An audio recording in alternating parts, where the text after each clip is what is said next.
Hey guys, and welcome back.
Ok, é suposto falar, não é? Usar palavras.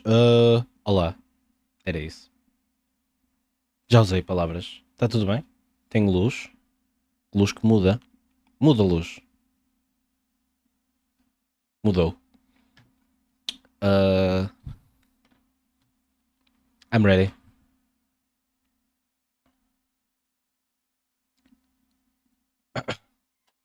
Actually, no. I'm not ready.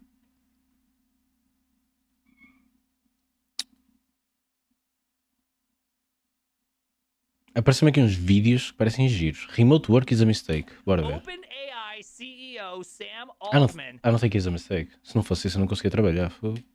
says remote work was a big mistake for tech. Okay, these are some the balls on this guy. Okay, I've not read this. I want to read this. While seemingly every tech company is attempting to chase the artificial intelligence dragon that Sam Altman and OpenAI wrought. Altman is. I love heroin jokes, by the way. Heroin jokes are my favorite. Altman is joining the old-fashioned Heroin? chorus of What? anti-remote No? work tech CEOs with one of the What? I'm confused. Boa noite, tudo bem? strongest statements against it. All right. Bam, Altman, bam, the chief executive of bam, San Francisco-based bam, OpenAI. bam, You gotta mention bam, San Francisco. By the way, it's San Francisco, home of the tech, by the way, if you didn't know it, by the way. Opined against the experiment of remote work for staff creativity at a talk hosted by the financial tech giant Stripe. It was first reported by Fortune Friday. I think definitely. What kind of voice does Sam have? I think definitely one of the tech industry's worst mistake in a long time was that everybody can go full remote forever. And startups didn't need to be together in person. And, there was going to be no less of creativity. Did I do What? a good job? Bam, I think I bam, did a good job. I think I bam, nailed it. bam, I think I nailed it. Anyways, let's see. I would say that the experiment on that is over, and the technology is not yet good enough that people can be full remote forever, particularly on startups. In a 2019 podcast, when economist Tyler Cohen, Altman did express his contempt for co-working spaces, which begs the question: where does he think startups should meet if they need to meet in person? Está alto, suficiente. Vocês conseguem ouvir? Devem ouvir mal. That's actually kind of a funny thing. He doesn't like remote work, and he doesn't like co-working spaces. I just want everyone in a cube far away from each other, but together. So just in case I need to bring them together. Eu não gosto do open spaces. I'm curious about this whole thing because I'm not fully convinced creativity is gone. I think creativity is not the right term. I would say team cohesiveness, buy-in on the team, ability to enjoy and kind of find more satisfaction from your job, I think really does hurt in remote work, but that's kind of the trade-off you're making. You're intentionally saying, I want to find less satisfaction in my job and more satisfaction in something else. I think that's kind of the statement. So Okay. I'm curious. I don't think you could ever measure this. I'm listening.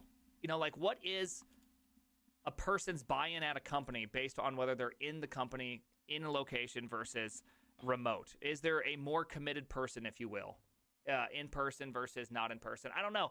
But this whole creativity thing, I think creativity has a lot of factors. And one of them is being in a space that you feel creative. And sometimes that's just the ability to talk to somebody else, which is really, really important, and to just say your ideas out loud, which changes your perspective. I'm listening. But second, I think that sometimes just being away from people is also where you do very creative work. The best work for me. So I know he emphasizes the startups, but again, I don't buy any of this, right? I just simply don't buy any of this. And so I'm saying that Meu pior trabalho é à volta de pessoas. Eu preciso ir para casa a pensar.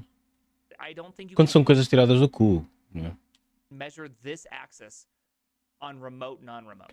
I think you can measure a lot of things on remote, non-remote. I think team cohesiveness would be probably the biggest one. ChatGPT wrote this. Okay. This isn't the first time Altman has made his feelings about remote work known, saying that the companies who rushed to full remote permanently made a big mistake in a January tweet. That said, he even has expectations, making the caveat that some of OpenAI's best people are remote in the following up response. Okay, so again, What? Maybe, just maybe, I know this is going to be one of those problems that people just hate hearing. Maybe some people are better in remote and some people are better in office. I'm way better in remote. Maybe some people don't want to live in shitty San Francisco and some people do. And when you force them to live in San Francisco, maybe they don't perform as well because they hate the location they live. And maybe, I know, $5 a month, people. Maybe in the hills of South Dakota, some of us think better than we did in the bourbon sprawl of San Jose. I'm just saying, okay? I'm just saying. He's spitting facts. Honestly, I'm probably this video will probably get demonetized on YouTube. I mean, Why? This take where we should respect people for who they are kind of takes. Oh. Man, this is not an opinion YouTube shares. Jeez. He is also not the first to bang the drum against working from home. Please tell me Reed Hastings. Let me get the Reed Hastings one in here. Even if he is among the most zealous, Salesforce CEO Mark Benioff, once an ardent supporter of his employees' ability to work remotely, suggested in January that employees hired during the pandemic are facing much lower productivity because of the company's office policy. Dude, that is such, please, dude, take take right there. Please. You Tem um cannot bleepy. possibly measure employee performance against like pandemic hired employees, right? They're like the world,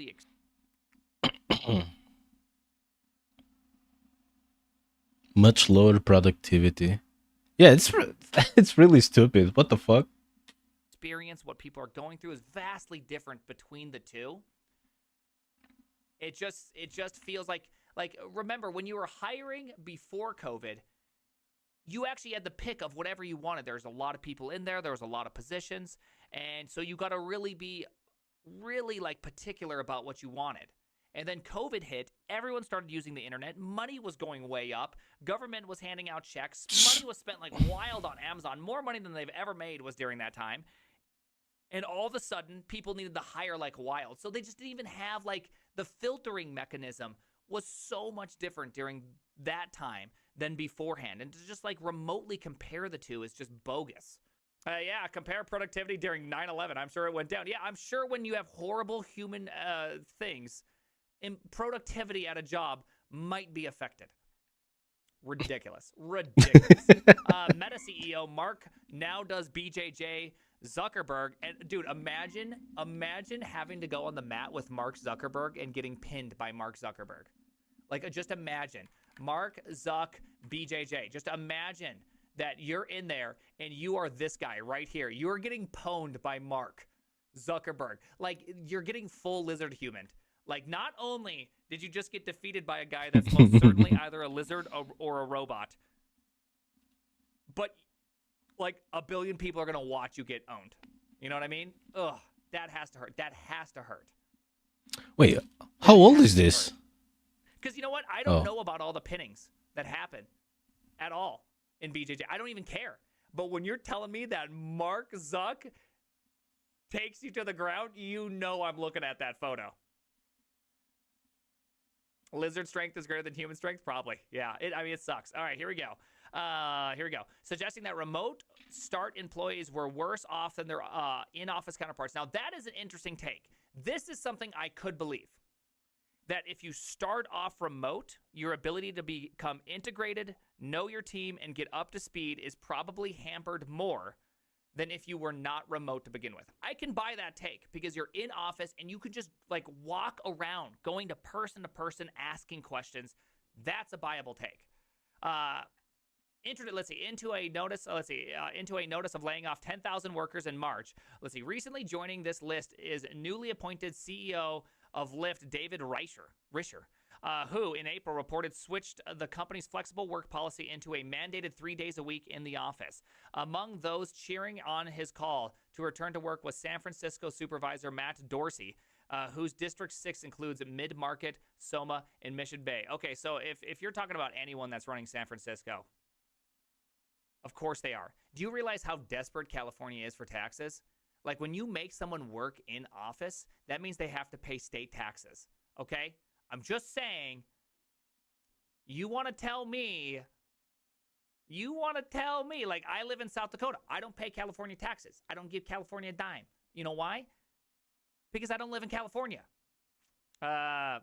Anyways, let's see. In-person collaboration helps create vibrant workplaces and vibrant urban neighborhoods.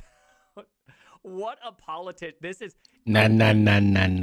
Nice try. I don't even know if this guy's a politician or not. Nice bait. Okay, this guy is a politician. E os restaurantes, maninho, vão fechar. I don't want to live in an urban neighborhood. Perhaps some of us don't want to be there. Ridiculous. Thanking Altman for his influential thought leadership on the matter. What a tool bag. That's funny. I do like so the one big takeaway though, which I think is a really great takeaway, which we should have, is this right here.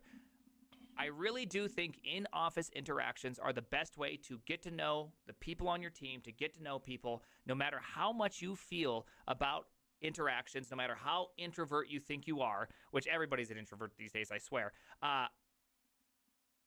Interacting with people, there is just no replacement.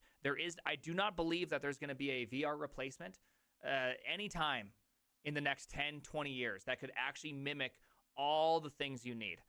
Maybe in 20 years. I could be wrong in 20 years, but I'm just like, I just doubt it so hard.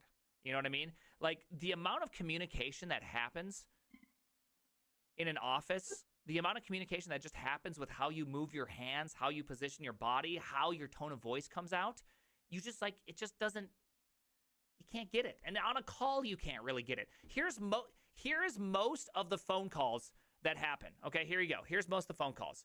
This is pretty much, this describes most of, okay, where are you? Is this it? No, this is not it. What about this one? This is pretty much every single phone call that I get. They're always like, hey, is this Prime? Hey, Prime, I was wondering if, hold on.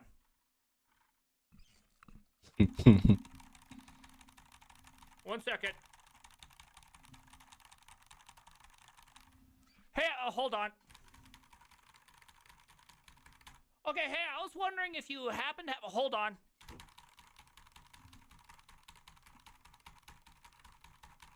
That's it. That's what that is remote work in a nutshell. I don't That's even know if I horrible. got this right. I may be screwing this up. I probably shouldn't have done that because now I have to figure out, did I get this right? I don't even know if I got this right. It's close enough. You see a lot of waste now. Ooh. What the I never fuck? had that happen. Oh man, I get so many of those. People will like open up their laptop and like half their face is in it and the other half is just like of a shade. And then their voice is constantly just like, their voice is like, hey, I was just going down and I was just wondering if you happen to have the time to look for You're just like, what the hell are you saying? Your microphone's cutting out 80% of the time. Why are you speaking into a can of tuna connected to a string, connected to a USB? What the hell is happening here? Oh, hold on. What was that? Like AirPods? Dude, I hate it. It's not cool. Anyways, the name is the Prime Engine. I have to pee so bad. Oh my goodness. Me too. I don't. Mas vou-me levantar na mesma.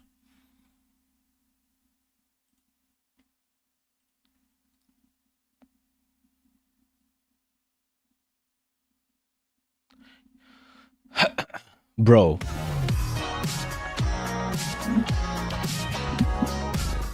Last year, an 8-bit Sonic classic, Triple Trouble, was reimagined by independent game designer Noah N. Copeland. This 16-bit interpretation replicates the original Game Gear experience as a generation-accurate home console game. Its visual identity is akin to Sonic 3, which serves as the game's prequel. This last May, the project's final 1.1.0 update was released.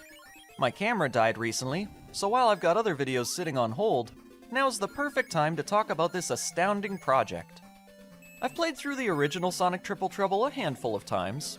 The 8-bit Sonic games are enjoyable, but I never considered them to be as revisitable as those on the Genesis. It was more so the hardware limitations that kept them from being the spectacle that they usually were. Now convert this experience into 16-bit, and its potential becomes much clearer. Full Okay. disclosure, Triple Trouble 16-bit is less of a remaster and more of a complete remake. The level design is its biggest difference, making it feel more like a true 16-bit game. One of the trailers demonstrated that even technical limitations were being considered in development. The game's art and sound is accurate to Sega Genesis hardware. I'm So listening. the story goes like this. Robotnik is putting in his final effort to stop Sonic after he destroyed Nunca the vi este Death canal. Egg. He eliminates Sonic's super form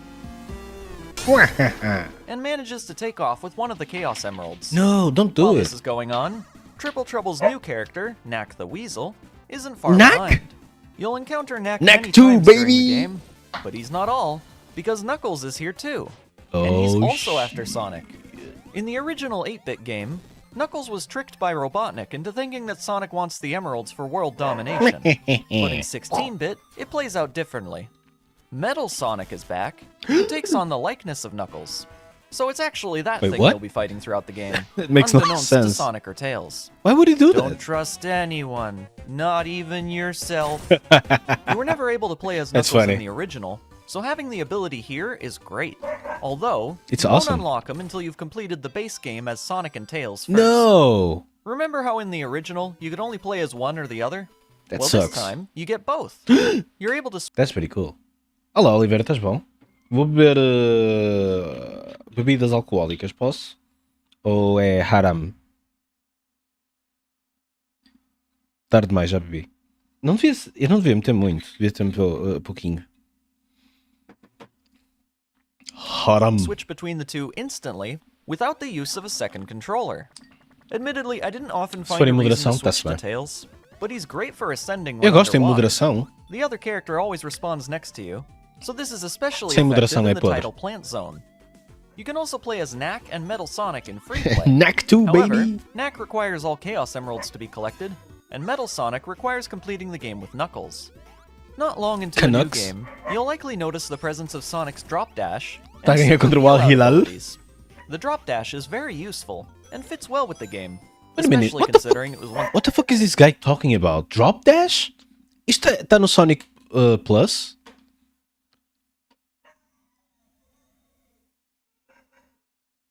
Thanks for playing my game. Oh, foi feito por um random guy chamado Noah N. Copeland?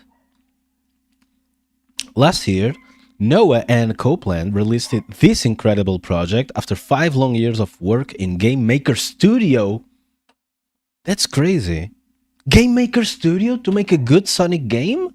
That's crazy. Good! It has since received universal praise, several awards, and a recent final update. Eu não sabia disto. Vocês não me contam disto?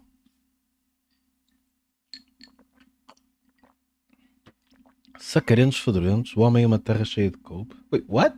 Qual homem? plan for Copeland. Sonic 3. I often forgot that the Super Peel Bro. was even a thing. O gajo é... Damn, that's amazing. Maybe you'll find more use for it than I did. 2 stages into the game, I was having a great time. The physics are remarkably similar to the Sega Genesis titles. They're not identical, Muito but you'd be fixe. hard-pressed to find moments where you can actually Eu adoro saber spot the dessas difference. coisas. Regarding graphics, the original as environment físicas has been parecem expertly perfeitamente bem. remade with a striking amount of attention to detail. There are plenty of new sprites which look official when compared with the classics. Yeah. The new soundtrack is cool. Damn, great work. And I'm a big fan of the elemental shields returning. Claro, Elemental Shields é tipo a única maneira de Sonic The ser only bom. complaint I had at this point was Tô a how easy brincar. it was. Some of Aliás, eu não estou a brincar, mas na verdade só me interessa dizer isto quando é para dar trigger ao Toga, mas ele não está aqui. these zones I'd end with nearly 500 rings, but the difficulty quickly ramped up as I entered the third Uh-oh. stage. Following the format of the other 16-bit games, 30 minutos. O que é que és que eu... O que é que eu posso fazer para tu... para te deixar preparar? there's a good variety of alternate paths and shortcuts to explore. I enjoyed the many gimmicks it has, none of which felt tacked on. The submarine section was neat, and the transitional snowboarding stage was unexpected and fun. Of course, És que eu me there's divirto a ver o vídeo? Isso é um bocado... Epá, e agora? Agora que sei que tenho que me divertir, não sei. Mas o vídeo não tem 30 minutos. Eu tenho ali um vídeo guardado. Abri a aba. Tu dizes que abas são más, mas para mim são boas. Vai ser engraçado.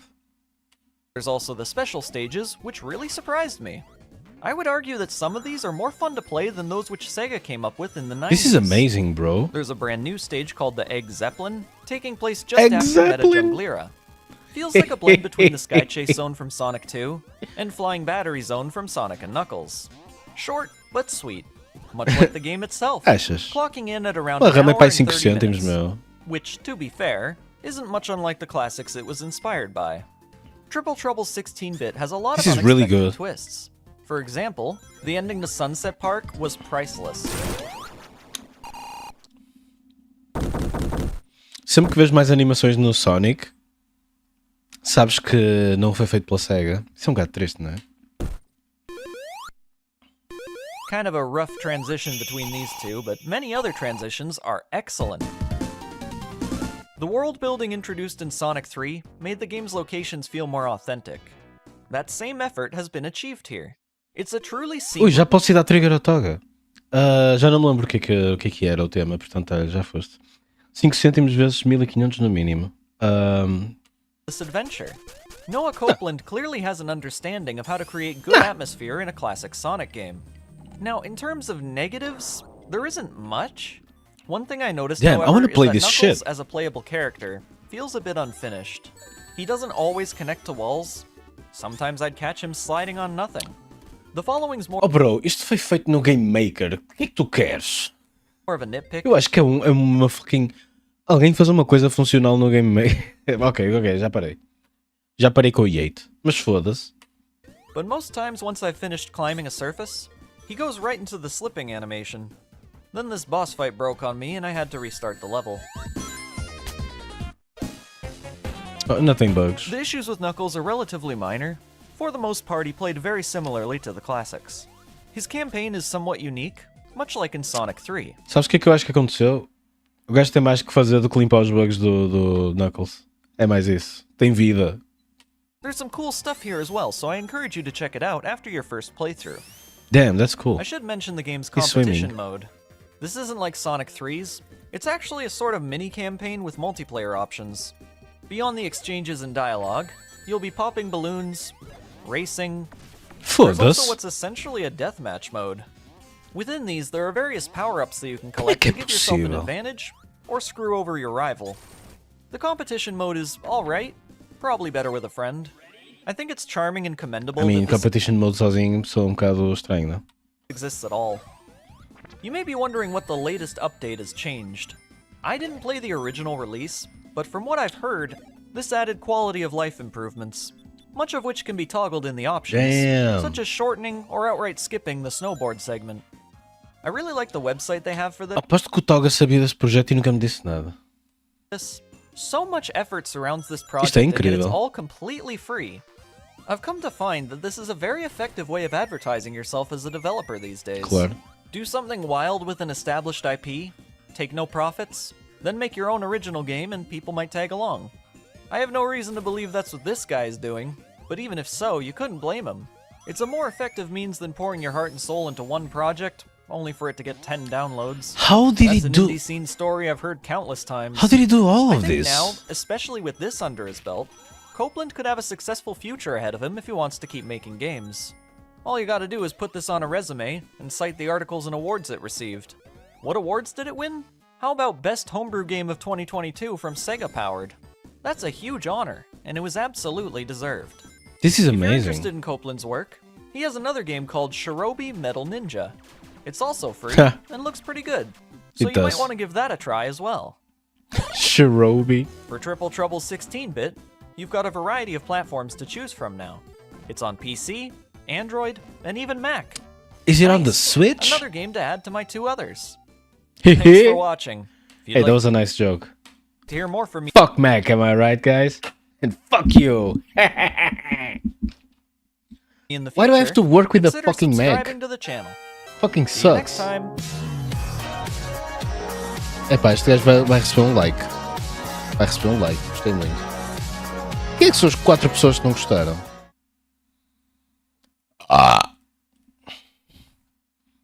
Pô, isto é o tipo de coisas que eu acho. Isto é que é incrível para mim. Isto é o tipo de coisas que eu gosto. Alguém foi autista, deixou de falar com toda a gente durante um ano e depois voltou com um projeto incrível. It's very rare that I have anything positive Nintendo did something good. Do you guys agree that it's possible? I know all. Isto é um TEDx sobre o Toga. Portugal, the land E este é o vídeo que eu acho que tu ias gostar. Chama-se Portugal Explained. Não conheço o canal. Não conheço o canal de lado nenhum. Vai. Here we go. of custard, Brazilians. The oldest living dog in the world, the hardest partiers in the world. Relaxed the fuck? drivers. This guy. A language that sounds like a mix between Spanish, Russian, and Doc. Quer te conhecer, és boa com certeza. E sou eu que estou provocante. Some unique dictators. Bro. Ei, só tivemos um. 72% of the world's cork. 3 continents, the world's best pavements, and Brissa. That's right, my first Portuguese tip. É verdade, nós temos o melhor, como é que se diz? Chão. Os melhores chãos na rua, os melhores passeios. To cop some of this shit because it is God's nectar. Also, it's a good wok substitute for What the anyone fuck is Brisa? What is he talking about? I mean, sem contar com a Brisa, aquela tecnologia que nós temos das portagens, para cagar em portagens, isso foi nosso. trying to get off them opioids. And talking about beverages, make sure to cop yourself a 40 of Superboc. This Portuguese beer is delicious. I could never imagine Portugal viu o vídeo até ao inventing a fim, bad meu. beer. Now, on the Benfica não vai a lado nenhum, meu. Isto tem 4 minutos e 20. intoxication topic, the Portuguese are definitely experts in this field. As É I verdade, said, nós apanhamos muita puta, é verdade. Nós apanhamos a puta, mas foda-se, como é que é? Na Irlanda apanha-se muito mais, não é? E na Inglaterra. Brisa um sumo da Madeira. Madeira não é Portugal, caralho! they party pretty damn hard, so come prepared. Mas And I would advise you to not caralho. show up in Porto in the morning of the 24th of June. Estou a apanhar a puta de tal forma. Eu bebi um pingo de safari. So yeah, Porto I was in de São Portugal João. 2 weeks ago. Hey, this is completely true. Hey, onde é que está? And I would advise you to not show up in Porto in the morning of the 24th of June.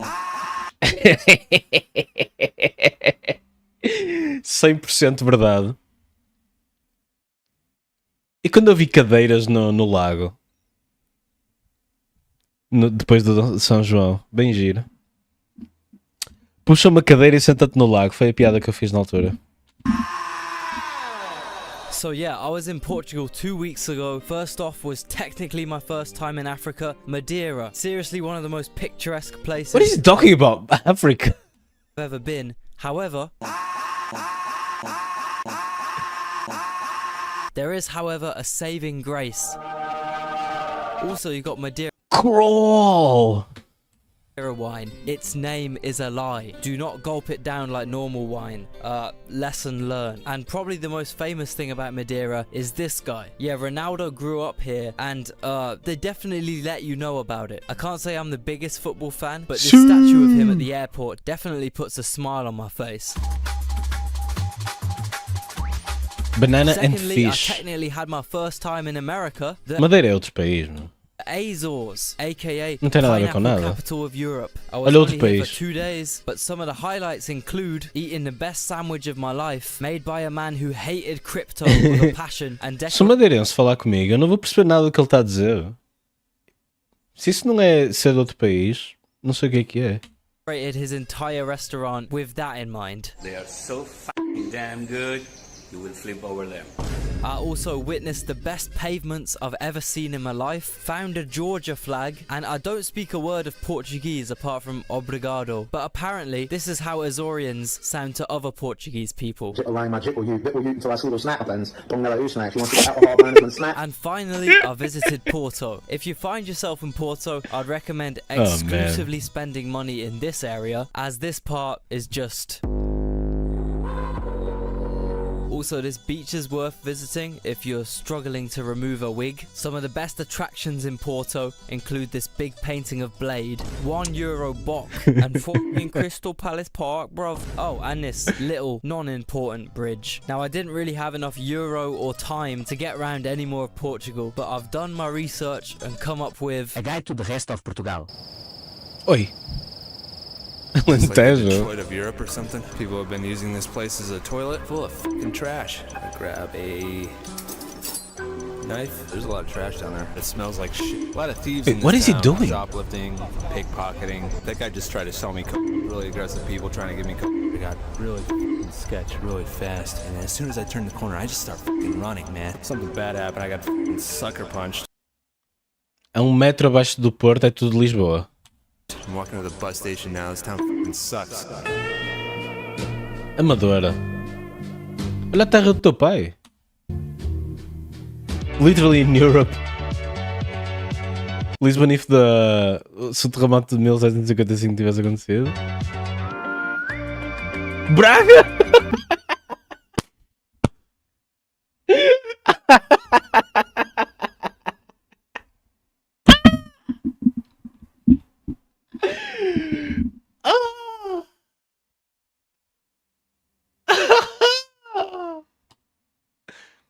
Vou mandar este vídeo a uma amiga minha. Daqui de Braga. Minha vizinha.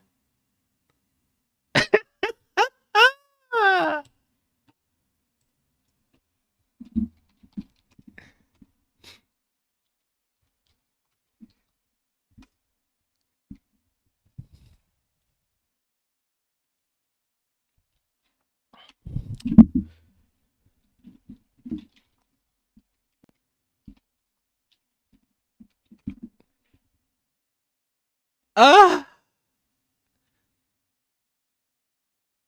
Manda a Catarina. Se eu lhe mandasse um screenshot.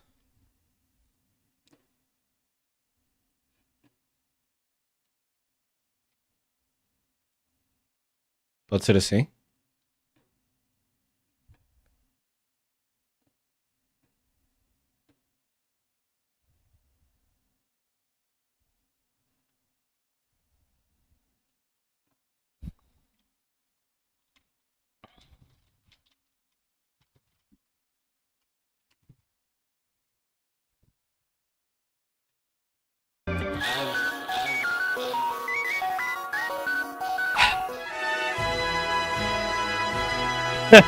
So true, bestie. 100%.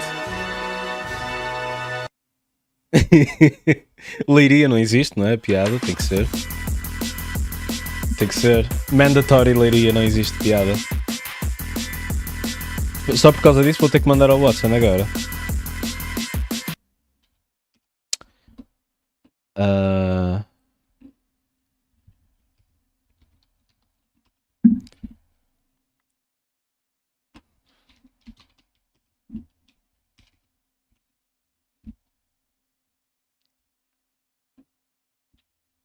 Explica a piada? Não sei, simplesmente tem que ser, é obrigatório. É tradição, é tipo touradas, também não sei de onde é que elas vieram. Epá, eu não sei se quero ir para o... Eu não sei se quero saltar daquilo para um TEDx. Foda-se. Estou a limpar as lágrimas. Não foi muito... Foi só uma mini lágrima que saiu. Foi muito funny. O que é que a Nintendo To fez? share about Nintendo. I've been a very outspoken and harsh critic of this company. Not Me because I too. don't I like hate games. Nintendo. In fact, I think they make some of the most fun games ever Me produced. too. Me too. I think games are good. But the company itself is just run by out-of-touch dementors that love to suck the fun out of everything, going True. out of their way to be evil, shutting down Smash tournaments, spitting in the face of all of their fans, and they're just archaic. They're like 20 years late to everything. They're probably still learning what email is. I'll scream this from the mountaintops every chance I don't think get. games are games. It is downright criminal that they're charging for the Nintendo Online service when it is unforgivably horrible. It's a joke. It's laughable. It's worse than dial-up, and you still have to pay for it. Point is, That is I have shit really on cool. Nintendo more times than a dog shits on the floor during potty training.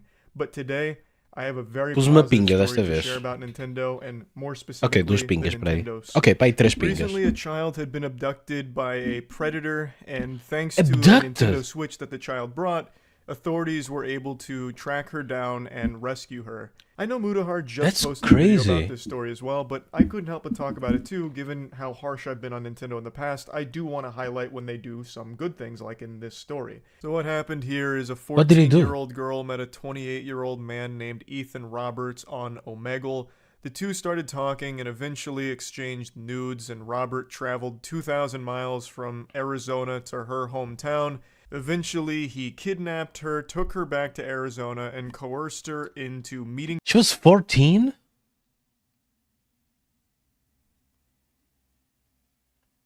Como é que uma opinião pode estar errada? strangers on Omegle to sell them nudes via Snapchat. She was immediately reported missing by friends and family, and a large investigation took place trying to find her. They had boots on the ground looking Isto for quando her tem throughout muito the pouco area, álcool é putting mesmo flyers, bom. doing everything they can to try and find Mas se her. tivesse mais, to no ficava avail. mais... Until Nhé. one of her friends saw that she was online on her Nintendo Switch. She had booted it up to watch YouTube videos and download a game. So her friend alerted authorities, obviously, like, hey, she just logged in on Nintendo Switch. So The FBI pulled the Nintendo Switch's IP address after getting cooperation from Nintendo, so they subpoenaed the information. They had Nintendo fork over everything they had about the IP address of where the Switch was coming from, and the FBI was able to swoop in and save her from Ethan Roberts, the Omegle pedophile. Now, this is something that is mentioned in the article no one really even thought of, because someone's getting kidnapped, you're not really expecting them to have their phone or a fucking Nintendo Switch, a portable game console with them. But apparently what happened here is Ethan Roberts let her keep her Switch in order to stay entertained, and didn't realize that since it connects to Wi-Fi, it can be tracked easily. So one of her friends just noticed that she had logged in, like she was online, and was like, hey, this is definitely something interesting. I'll report it to the authorities here, and that's how they found her. That's Like, that shit must have been like cool. the craziest revelation from her friend. Like, oh wow, she's on her Switch right now. That shit must have been like in RuneScape when Zezima goes online and like everyone's eyes get like wide, like holy shit. Just the simple checking in the Nintendo Switch friends list saved her. And it's still just so baffling how this all unfolded. Super lucky, like very, very fortunate that she had her Switch, because most of the time in a kidnapping situation, they don't like have their phone or anything that has an internet connection, which makes it very difficult to find and save kidnapping victims. But in this case, she had a flare. She had like a perpetual bat signal that was just posted up with her location, but authorities didn't even think to check it. Damn. It was her friend that just happened to be on the Switch Damn, and saw damn, she was damn. online that noticed it. So that was a very lucky break that they took notice. Vocês têm and mais reported vídeos it. para mim? I guess Ethan Roberts just assumed that Review since da the trilogia Switch do Hobbit ou uses assim? outdated hardware, that it can't be traced. Sabes por alguma razão não consigo ter interesse nisso? Eu quero é rever os filmes, mas a versão extended. Para sentir que estou a ver os verdadeiros. The Nintendo Os que eu vi não sinto que foram verdadeiros. Switch is locked to 30 FPS on games. It can hardly even play mobile games. I mean, there's no way it even connects to the internet. It's probably just a cup with string Watch on it. Party? It's so old. Estou a pensar, eu não sei se nunca. Para aí. Eu para ver filmes desses eu quero ver no sofá. Tipo. Watch Party acho que tinha que estar aqui na secretária. Arcade. Não é que eu não esteja 3 horas seguidas, eu estou 8 horas, não é, sentado, ou 10 horas, ou whatever, não é por aí, mas eu acho que para ver esses filmes era melhor assim. Sofá, pipocas, batatas fritas, o que é que seja. O que é que tu aconselhas? Eu acho que precisava de fazer uma pausa de alguma maneira. E num fim de semana ver.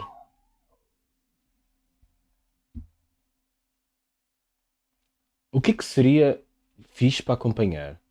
Não pode ser uma coisa muito crunchy, que eu quero ouvir o que eles estão a dizer. Está calor, por isso tem que ser coisas frescas. Heck, it doesn't even use real technology anymore. It's totally off the grid. No one's going to be able to trace a Switch. That's fine. Quando vocês fazem watch parties, vocês param o filme? Ou é sempre a dar? Dude thought the Nintendo Switch was like some kind of encrypted device or something, I guess, or just the hardware was so old and obsolete that it was untraceable. I have no idea, but really fortunate that he allowed her to keep that Switch so she could be traced and saved here. Obviously, the Nintendo Switch connects to the internet, meaning it can easily be fucking traced. Now, Ethan Roberts has been indicted in federal court on multiple charges, including child pornography and transportation of a minor with intent to engage in criminal sexual activity. And after a plea deal, he was 30 sentenced to anos. 30 years in federal prison. Personally, Não sabes? Preferes o sofá apenas? Pois. Eu para esses filmes quero. Até devia fechar as persianas mesmo. Os caras escuros. Eu acho que sim, devia ser assim. Talvez convença a Maria a sentar-se no sofá comigo. I don't think 30 years Quando ela is vier, vou-lhe long perguntar. enough. Pode I ser? believe that should have been an even harsher sentence, but I'm not the judge. I didn't swing the gavel. But overall, this is a big W both from the FBI and Nintendo here. Nintendo did directly cooperate, and the FBI did act What a cool story. Eu gosto dessas histórias. very quickly, actually, all within 11 days. And Nintendo was very quick to cooperate. They gave all the information necessary in order to track the IP and save the child's life. So, just wanted to give a little positive story about Nintendo doing a great thing here, and that's Omegle. really about it. So yeah. Foda-se. Eu nem sabia que o Omegle ainda funcionava. Ainda estava de pé.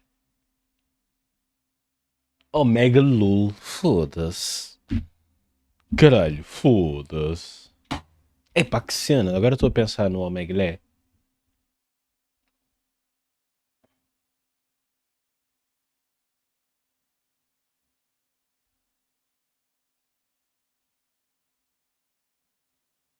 How slow is JavaScript? Não, não, não. Sim. Apetece-me, mas ao mesmo tempo não me apetece. Não me apetece, não sei se devo.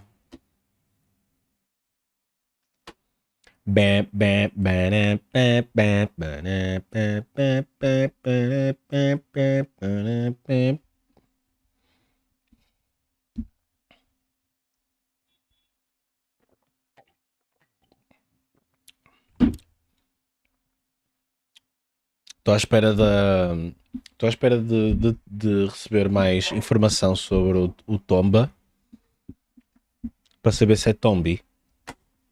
Se for Tombi, não arranjo uma BIOS da PlayStation. Se for só Tomba, tenho que arranjar uma BIOS da PlayStation.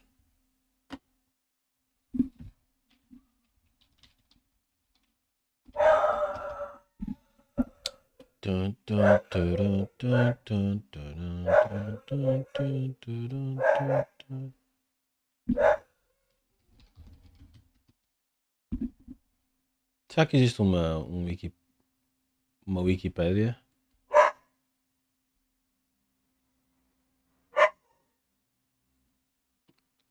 Eu não sei se vi isto. Ouvi. Espera, este vídeo é exatamente igual ao original.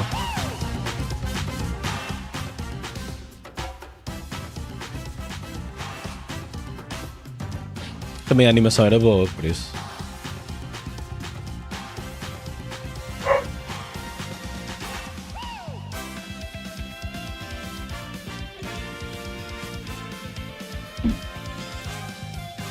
Mas ó amigo, isto já vi muitas vezes. Como é que é, bro? É dormir. Pumba. Este vídeo já vejo de cada vez que abro o jogo. Para que é que eu estou a ver isto?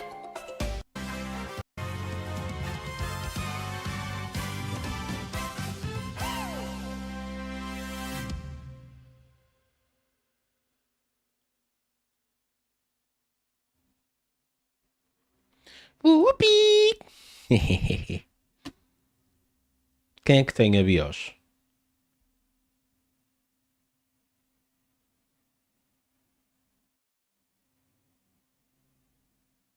Thanks to the Carbon Engine? Ou seja, isto é mesmo um port só?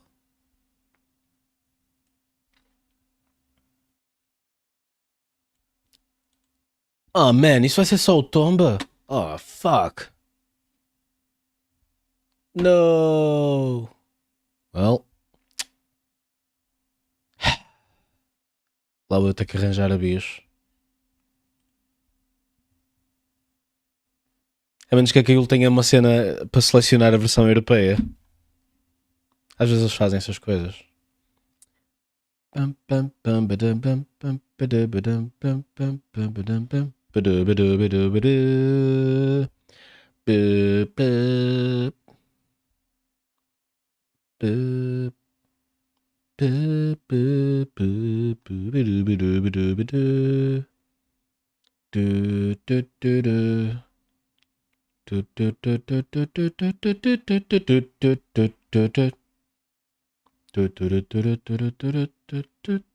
Desenhei a arte oficial para o meu jogo favorito, disse a Mari. Achas que vejo? Só porque é a Mari. Everyone who knows me knows I have two passions. The first one is Olá, obviously Mari, art. estás I boa? love drawing, and being able to create stories, create characters, and see existing characters in my own style is something that brings me a lot of pleasure. The second one might surprise some of you, but it's actually video games. Video games are amazing. They're Eu aposto que isto aqui é auto-translation. A culpa não é da Mari. like a perfect confluence of artists, composers, designers, tech people, writers. They all just come together to create an amazing work of art. Today I'm gonna tell you the story of how I was involved They all come together to make shitty games. to create the official poster of one of the most Sorry, important Mari. events of my favorite game.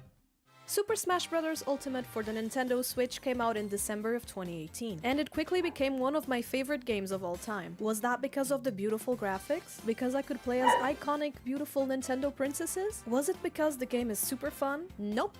The answer actually lies on the game's competitive community. If you don't know what Smash is, it's basically Nintendo's fighting game. It's a platform fighter with a huge roster of Nintendo characters and some third-party characters as well. And if that's still confusing, it's the game where Mario beats up Pikachu. And yes, it's got Minecraft characters on it. Surprisingly, and as unserious as the game's concept sounds, there is quite an active competitive community around Smash. Heck, even I played this game competitively at some point. Yes, Portugal has a scene. We're small, but we exist. As you could expect though, the biggest majors happen in countries like the Pessoal do Tekken que se roda de inveja.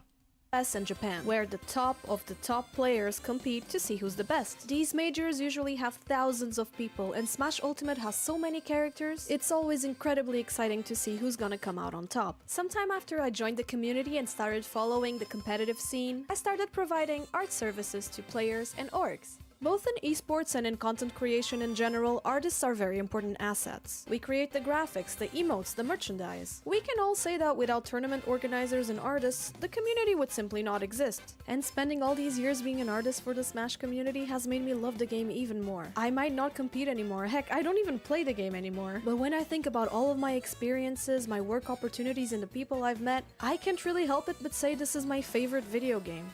And before I start crying, let's talk about the actual poster thing that I made. Now, we've already established that Smash has a very active What's this video competitive about? scene, and we've already established that there are a lot of major Oh. tournaments. I would like you to meet Smash Summit. Summit is a tournament series organized by Beyond the Summit, also known as BTS. And no, not the K-pop group. Summit is an invitational tournament. This means that it's an exclusive event to 16 invited players who don't just compete here, they actually get together and live together in the same house for a couple of days and put on a whole show for entertainment purposes. It's a huge deal and a dream to a lot of players to ever be invited. Smash Ultimate Summit 6 happened around 2 months ago, and it was I the should be playing final a game. summit. These were the 16 invited players, and the only thing that was missing was the official poster. Much like the players, the artists are also invited to make merchandise for Summit. And at the start of this year, I got a really interesting email. After accepting possibly the biggest honor I've ever received in my life, I was given this Google document with all the players that I was supposed to draw for the poster.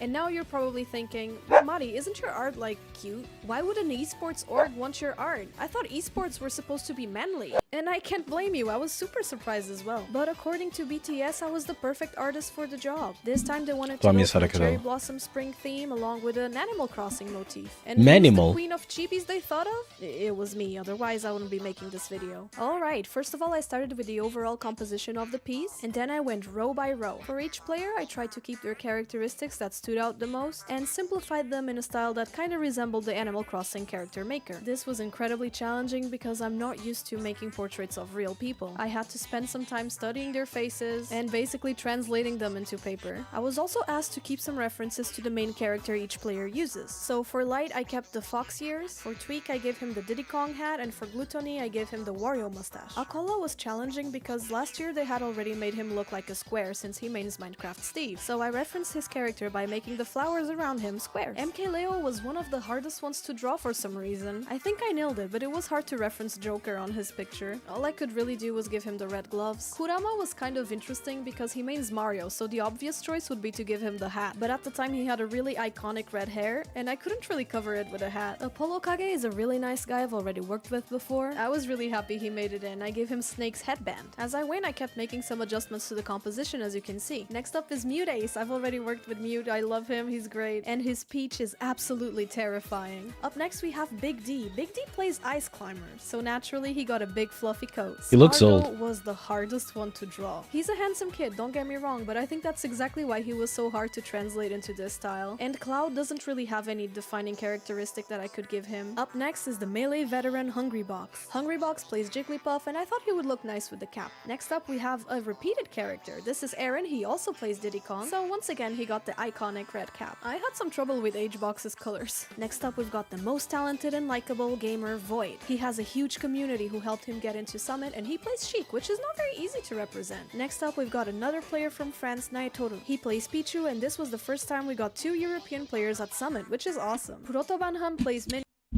Eu acho que estás a mentir e na verdade não estás a sofrer de inveja. And he always has Algo me this big diz. smile on his face, so I wanted to represent that. And I put him right next to Riddles, who plays Scary Kazuya. Once the sketch was approved, it was time for liner. I feel like I couldn't overdo it with the thick lines on the outside here. Because I was going for such a simple style, I feel like if the lines were too thick, there would be no space for detail. Oh yeah, and I changed the composition again. I put Juras? Riddle next to Gluto Mas quem because mais jura, mais mente. they're very close friends, they're always together at tournaments and stuff. They even came together to Portugal for an exhibition match, and I got to meet them, but that's a story for another day. Poor Light couldn't attend the event because he got sick like 2 days before. People were really disappointed because he's definitely a fan favorite because of his aggressive playstyle. And Damn, as I man. was drawing Tweak, I think he kinda looks a little bit like Slim Shady. Am I crazy? Please tell me in the comments if I'm crazy. So yeah, I kept lining and coloring each player individually. Would it be better? Eu não acredito que ninguém fez isso. Eu não acredito que ninguém viu o vídeo. You're crazy.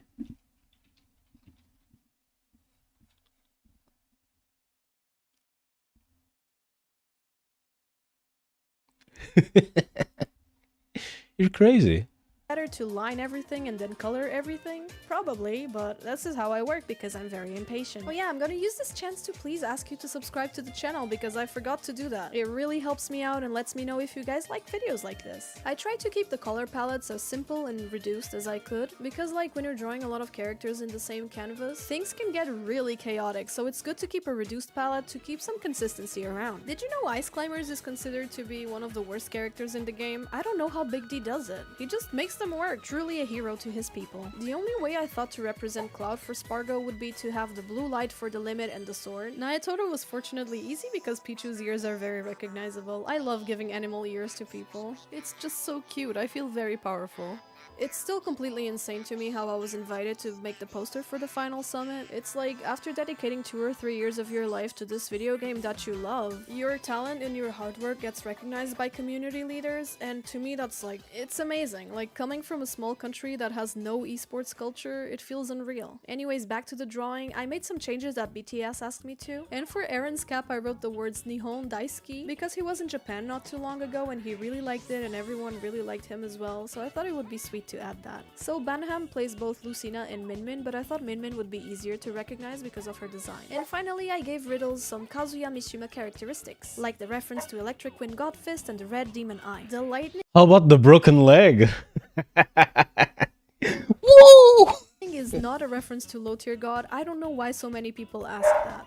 And there we have it. After several devia ter a days perna and na mão. countless hours, the final poster for Summit was posted. Overall, I think people's reactions were pretty positive. Everyone was really emotional because of something I haven't told you guys Sorry. yet. So the reason why this was the final Summit was because Beyond the Summit shut down after it. After 11 long years of organizing top-notch tournaments for esports, BTS had to close down its operations. I think I speak for everyone in the Smash community when I say we're very thankful to them. The feelings and the hype around these tournaments is something completely indescribable. And being able to be a part of the final summit is something that I cannot describe to you either. I just want to Damn, say man. thank you Beyond the Summit for all the memories, and I cannot wait to see what the staff does next.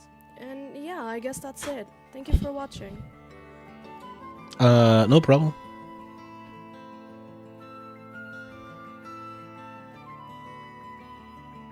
You think I should subscribe? You should subscribe to friends.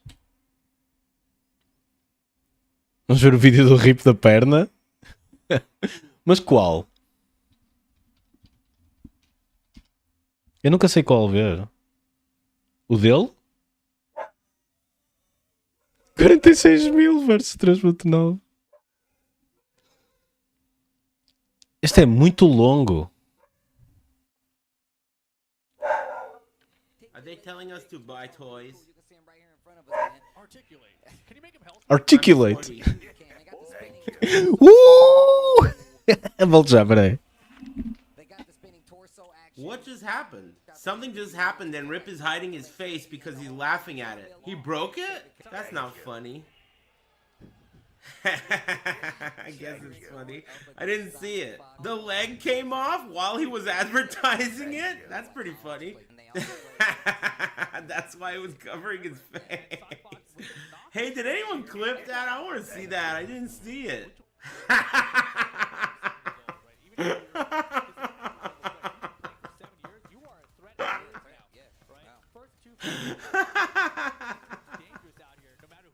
That's really funny. I have to figure out how to fucking capture this shit. I'll show you. Hold on. Let's do a analysis. Let's do an analysis of what's going on here. Thank you. So, Articulation. this is a clip of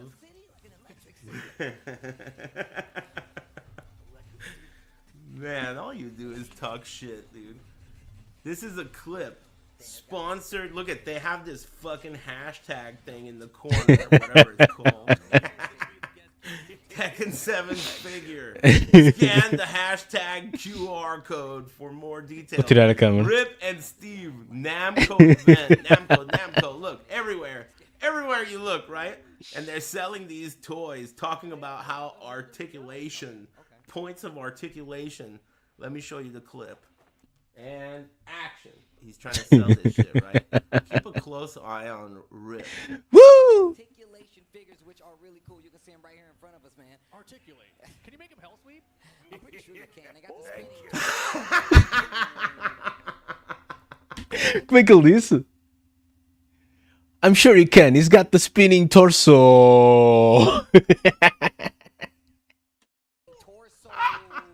É, não é? Can you make them hell sweep? I'm pretty sure you can. They got the spinning. You got the spinning torso. Spinning torso. Spinning torso. Pretty sure you can. Quem me dera que eles estivessem escondidos os dois. Quer dizer, esconderam-se os dois. Um posto debaixo da mesa e outro posto atrás da caixa, não é? Não foi debaixo, mas foi He quase. doesn't know what to do. He covers his face. And then the clip doesn't show it. But when his eyes are like totally bright red afterwards. Let's pause on that. He's holding the leg, dude. Look at Steve. Uh-oh.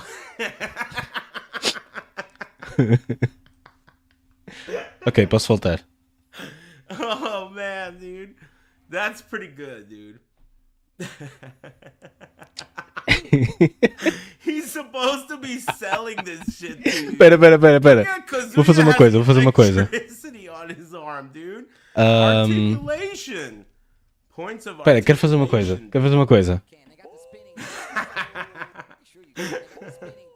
Eu vou pôr deste lado, que é para se ver.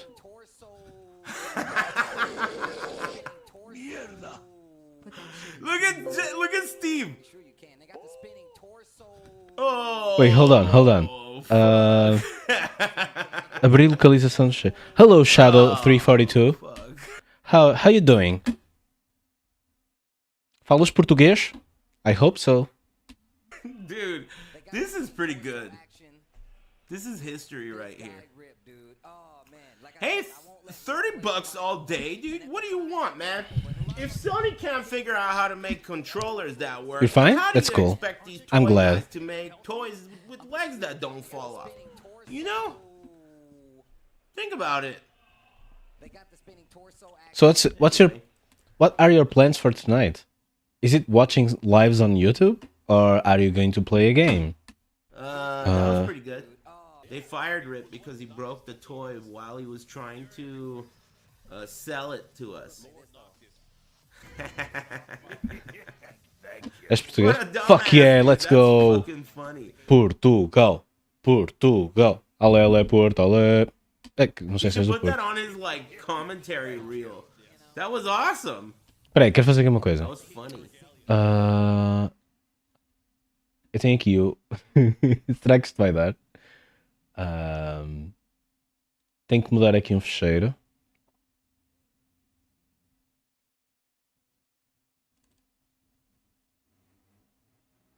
Oh, isto não vai ficar fixe. Espera, posso mudar o fecheiro?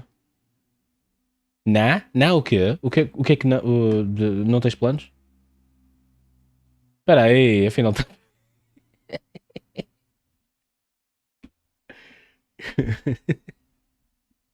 Wait, quanto tempo é que vai demorar até o texto voltar? Wait, volta texto. Estás perdoado? O teu objetivo?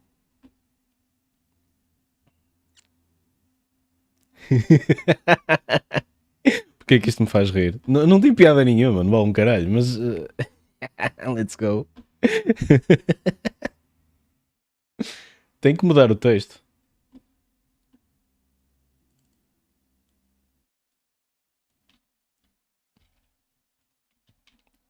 Eu não percebo nada disto. Se eu fizer assim. Guardar.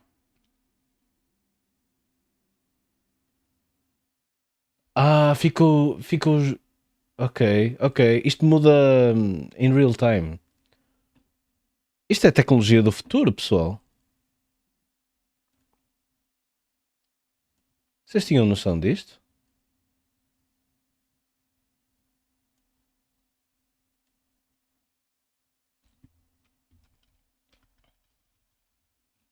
Acho que só preciso de 2.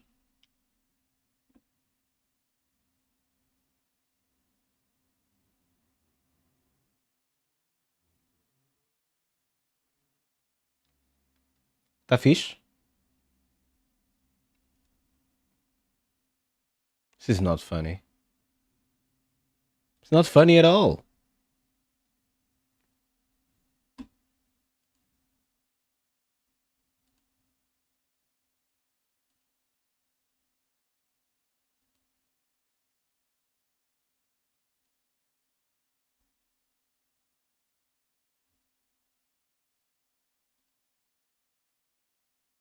The Epidemic? Torso! Ok. Eu quero jogar um nível de um jogo. Pode ser um nível de um jogo? Ou é demais? Spinning Torso! Onde é que está?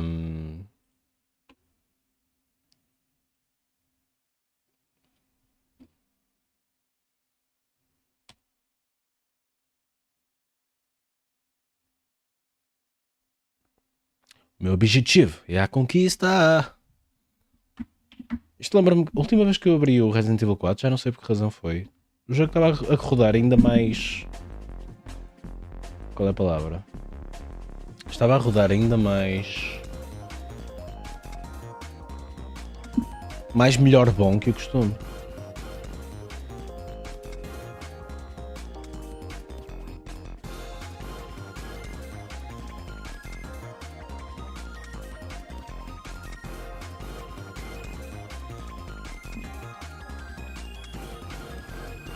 Este jogo dá muito alto.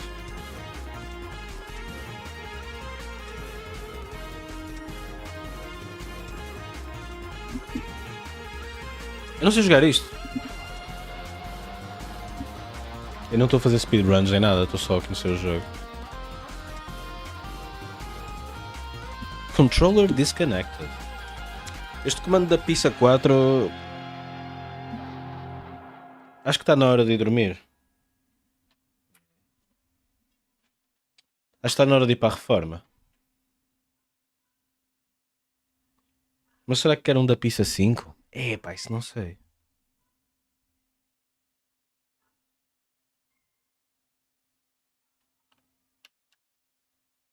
Press start to continue. Se vais reformar comandos, não deites fora. Peças dão-me jeito. Ah!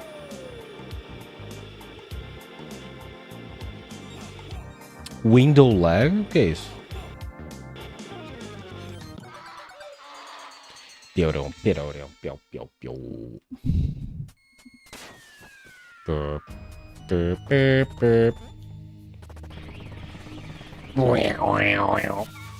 That's funny.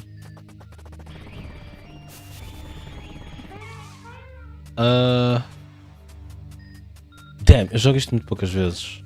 Acho que é para aqui.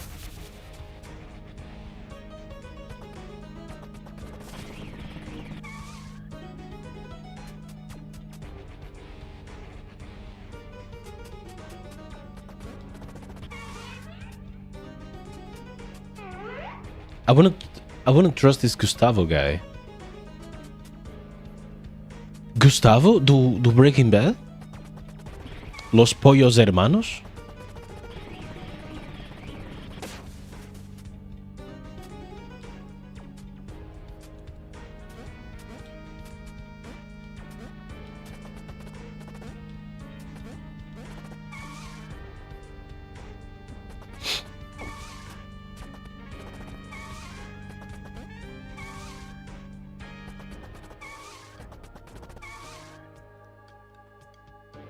O que é que será que determina se corre bem um boss ou não?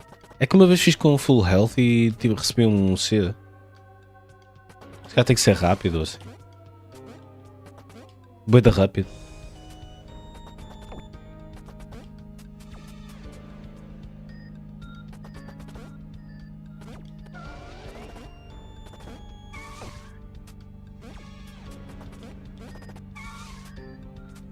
Ok.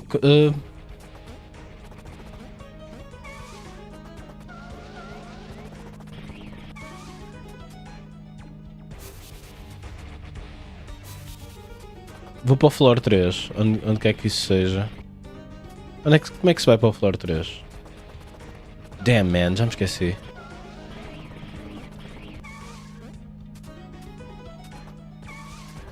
Isto é um nível. Será isto?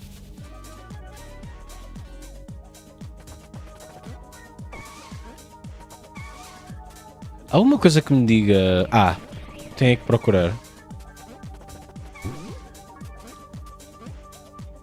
Shit.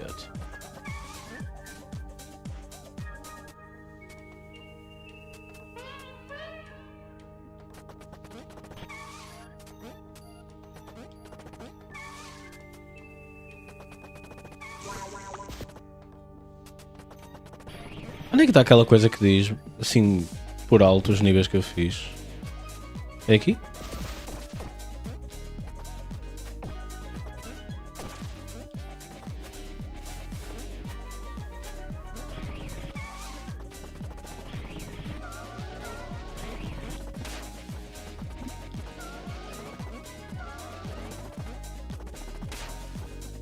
Não tenho nada aqui.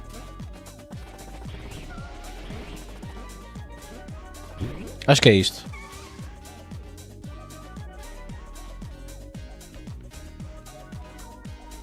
Falta-me guito, não? Oh, mas que safada. Da slum. Eu acho que não tenho nada feito aqui. O que é isto? Oh. Um porco. Wait, what?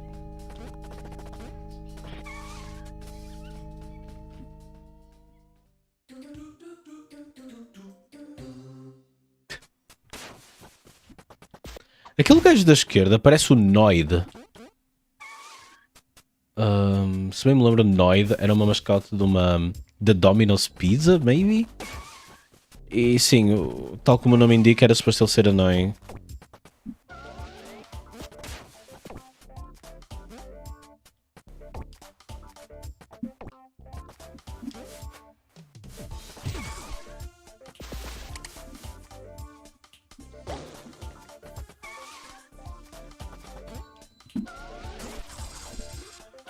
Wait, I can...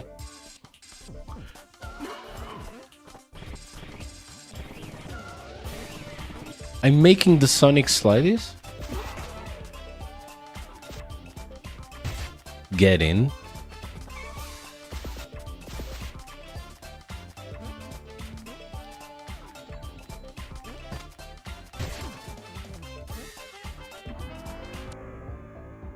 What the fuck?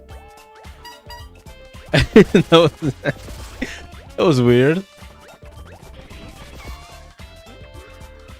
There's an Elvis guy.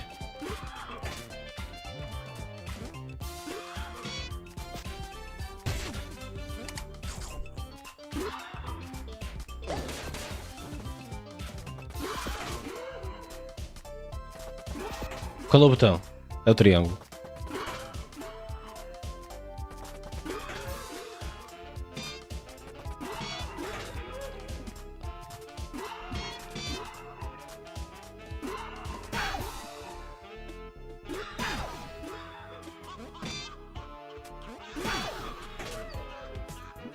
This is so weird. Wait, what?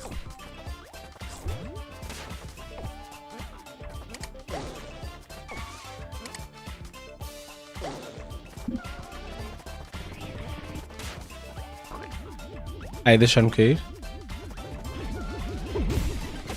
What the hell? Aquilo é tirado do Sonic Knuckles.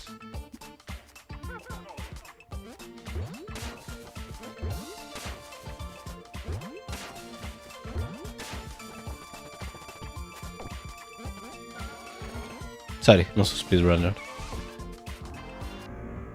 Man.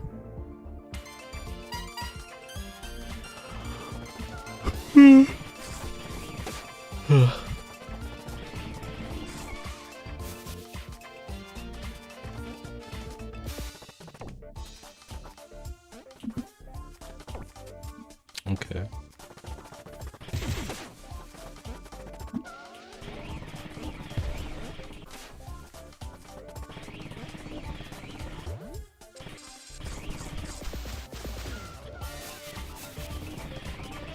Isto é só truques.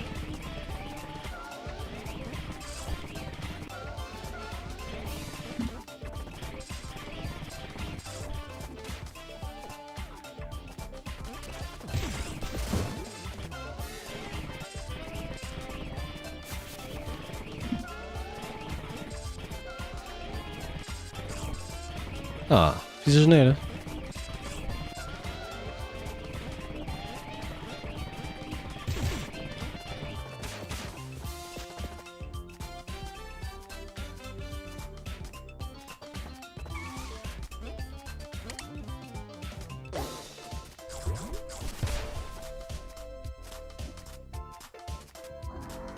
Ok.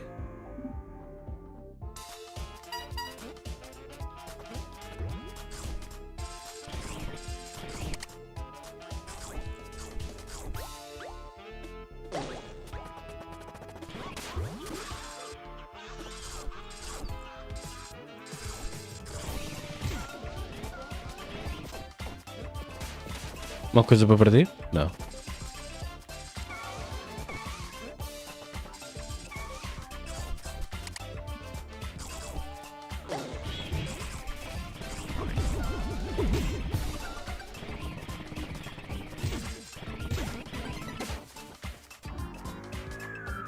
Oh, trouxe uma Simplício.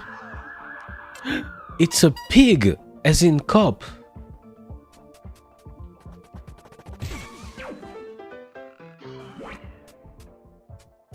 Somebody does not trust Gustavo.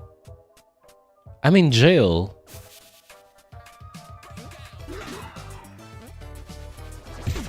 Esqueci-me do skill set deste gajo. Sei que o double jump esmagava coisas. Ah, e tinha double wall jumps. Sorry. Ah, hold on. Tenho isto.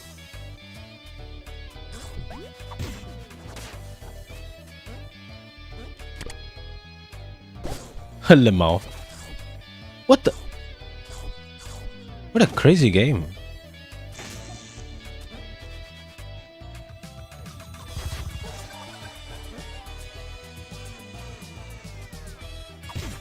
No camarão. Estou a bater em camarões. Alguém avisa o camarão que estou a bater nele. Acho que este também tem outro.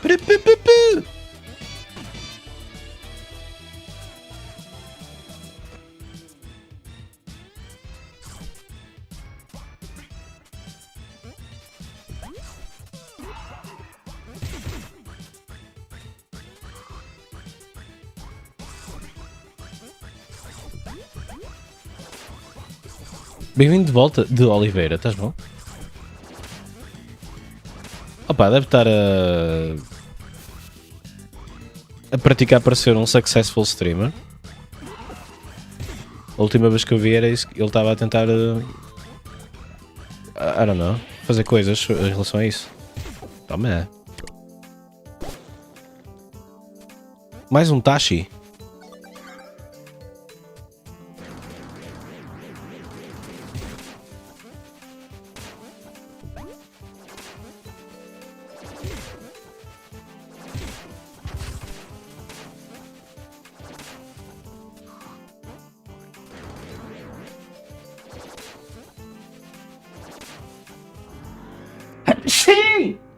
Desculpem. O Befas ganhou a cadela. Vai fazer uma gracinha para dar uma pet. Ei, rouba-me o rato. Então como é que eu posso fazer as minhas skills? Santurço, isso é uma coisa que nós dizíamos, pelo menos no Porto. Também se calhar diz em todo lado. Deve ser relativamente universal.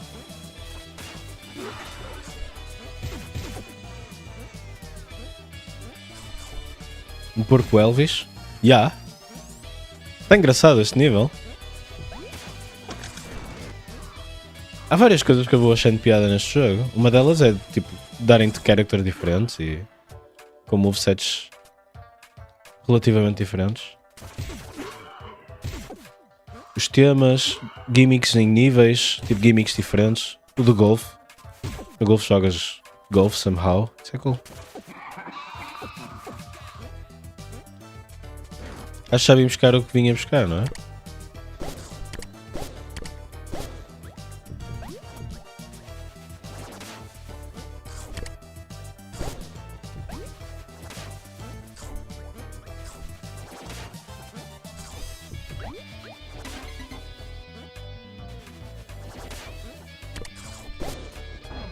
Secreto River.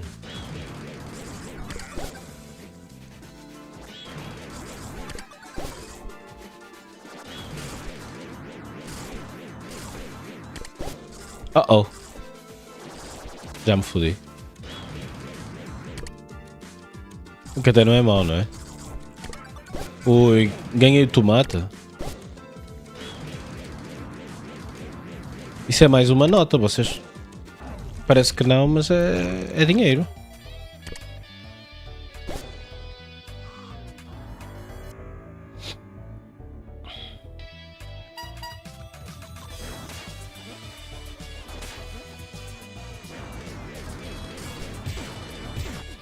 Aquilo era um segredo ali? This guy is denoid. He's gotta be denoid. A única diferença é que em vez de ser azul, este gajo é amarelo. Tipo a cor do fato dele.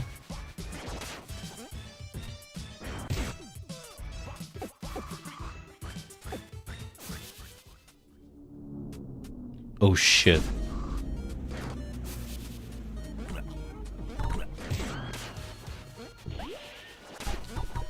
Deve ser fixe ser pro neste jogo.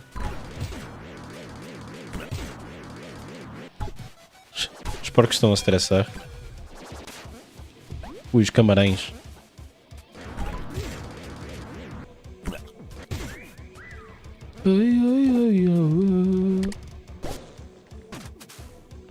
Eu voltei atrás.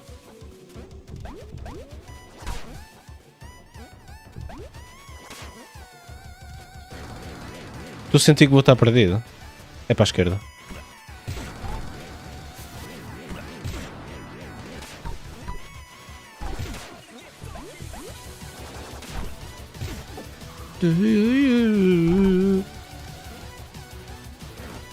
Deve ser só segredos isto que eu estou a perder.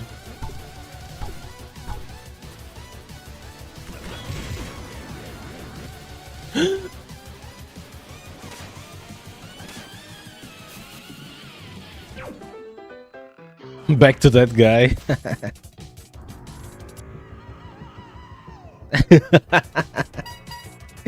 What a stupid game. Dun, dun, dun, dun, dun, dun, dun, dun, dun. Pronto, agora estou habituado ao moveset do outro gajo. God damn it. Agora não posso fazer aqueles wall jumps manhosos.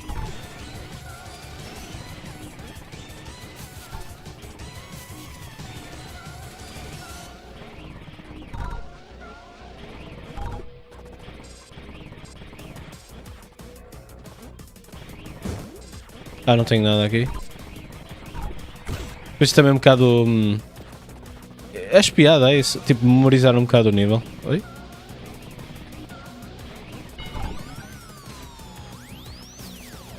Tomar nota de onde é que está, por exemplo, a porta, que foi uma coisa que eu não fiz.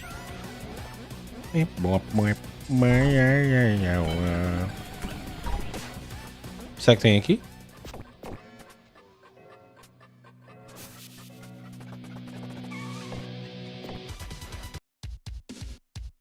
Olha, não apanhei nada. Nem tudo. Just okay. Caguei. Damn! 3 out of 5 bichinhos? That's not cool. Beep boop beep. Beep boop beep. Yo yo yo yo. Wait, who's wanted? Missing. That's just still hand drawn.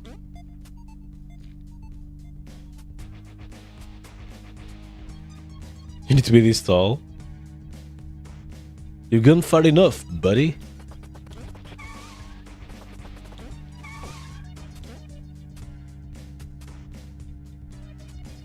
It's the Noid. Yeah, faz lembrar desenhos que eu fazia. Só que eles fizeram isso funcionar para um videojogo. É diferente. E depois eles têm muita... tudo tem muita expressividade, isso é cool.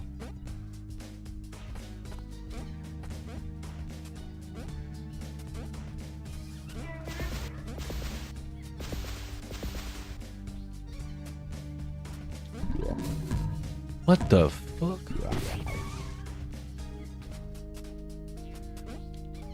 Super Mario?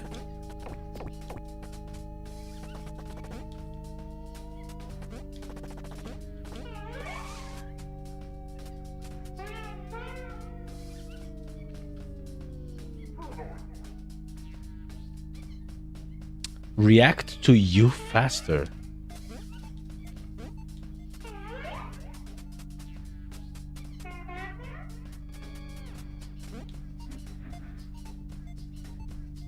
Noise T. Okay, this guy is really definitely based on the Noid.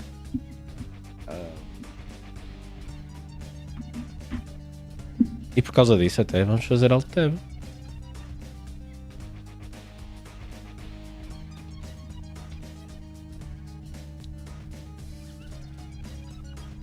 The Noid Pizza Tower aparece logo aqui. O nome dele é The Noise. Come on.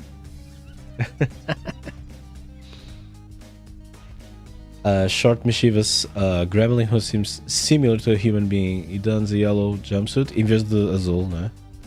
Ai não, em vez de vermelho. Era vermelho. Era dos Domino's Pizzas.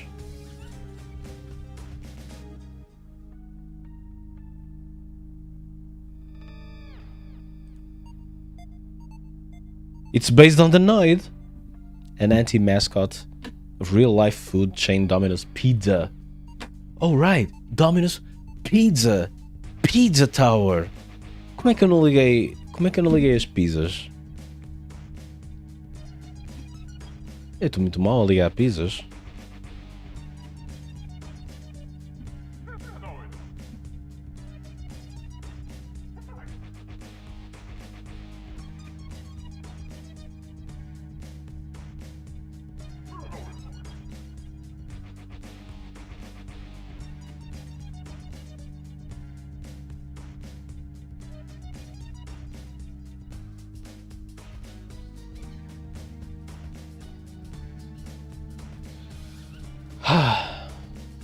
Quero fazer uma pausa. Que puta de sono, mano. Bottom left buster. Wait, what? Olha, desta vez tenho o nome do jogo que estou a jogar.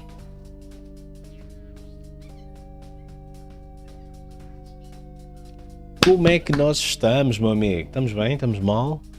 Já tivemos a ver uns vídeos fixes, meu. O de Portugal. Espera aí, tenho que mandar o link do vídeo de Portugal. Vais curtir.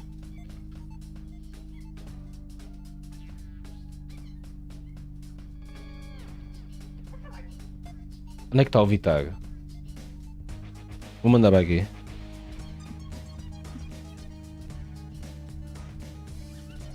Foi good shit.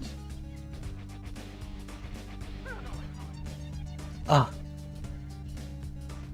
Ai, estou cansado do dia de trabalho, pá.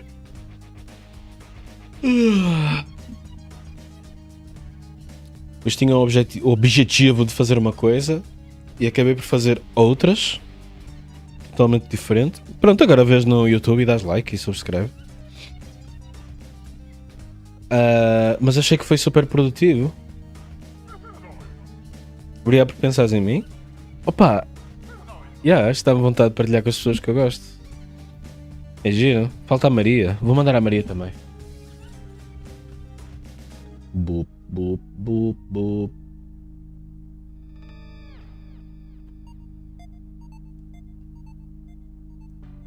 Vou mandar a Shiro também. Também gosto da Shiro.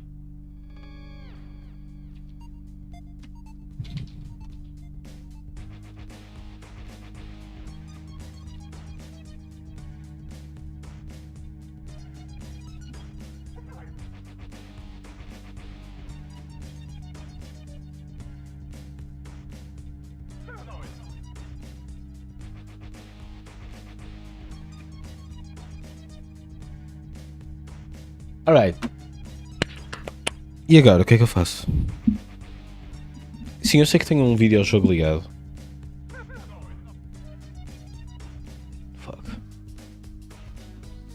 Como diria o Aleph, play the game, streamer.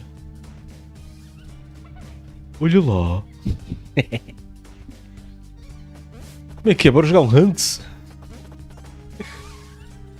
Portanto, eu acho que vim daqui. Depois deve ter que subir a torre toda, não é?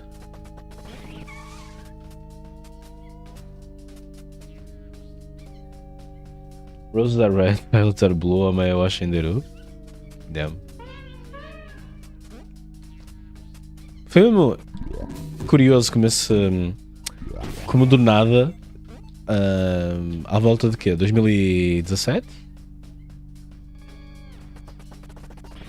Era só memes disso. É por isso que nós precisamos de estudiosos de memes. Onde é que está o Fantano?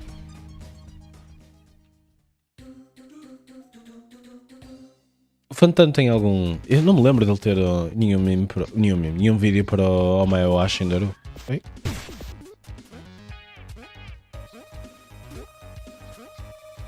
Tens o videojogo? Boa sorte, pá. Mas vê lá, se te telefonarem tens que parar de jogar. Oh shit, I'm a ball now. Stick to wall.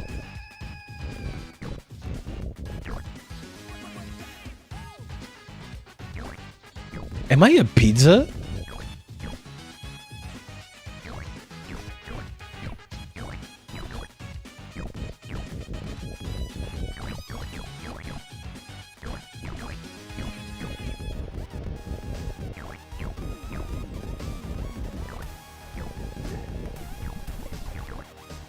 Acho que não tenho que fazer nada e depois aqui tenho que fazer. Mas tenho que saltar ou assim?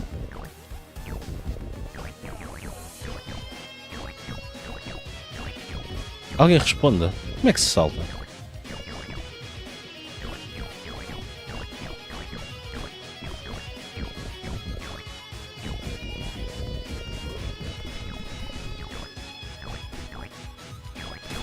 Há um botão para saltar?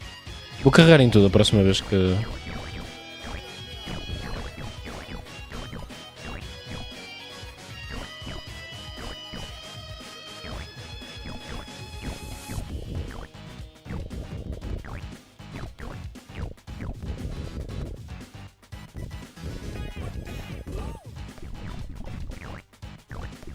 Ah, não dá para fazer nada.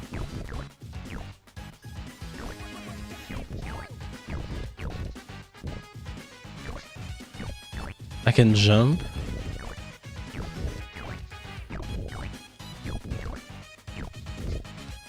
And I can stick to walls. That's all I can do. Ok, o caminho deve ser por outro lado.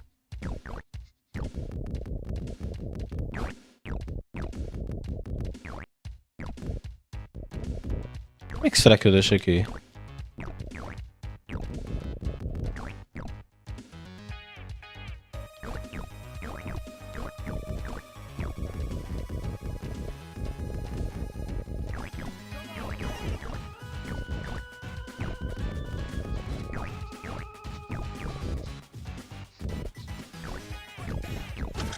Oh, what? Para esta altura também já não havia outra solução, não é? What? Is a super pizza?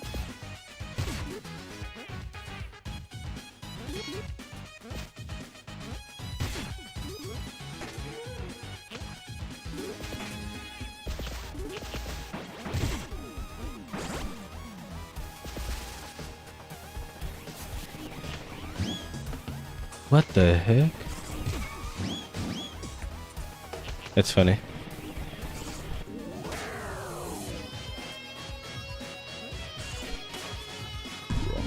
Oh no.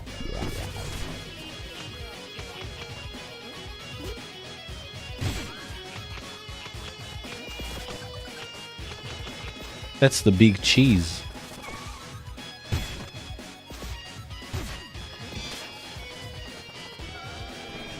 Agora não vou poder voltar para trás.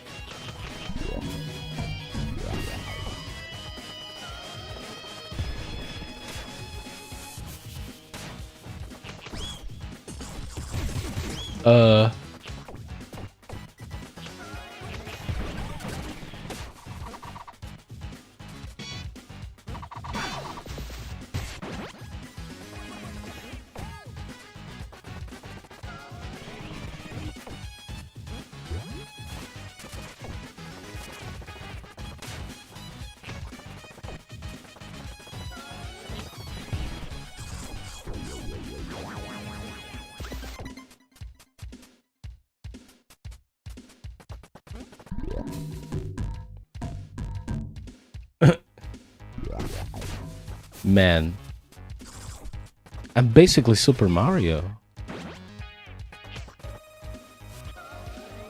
Uh-oh. Oh, that's what the door is doing there. It's baiting me.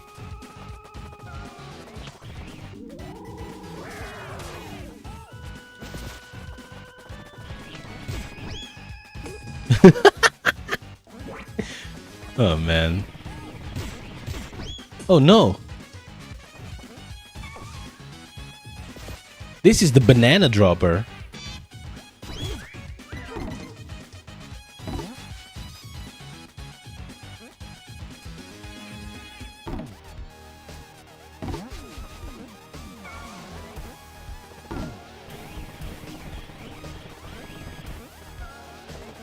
That's him.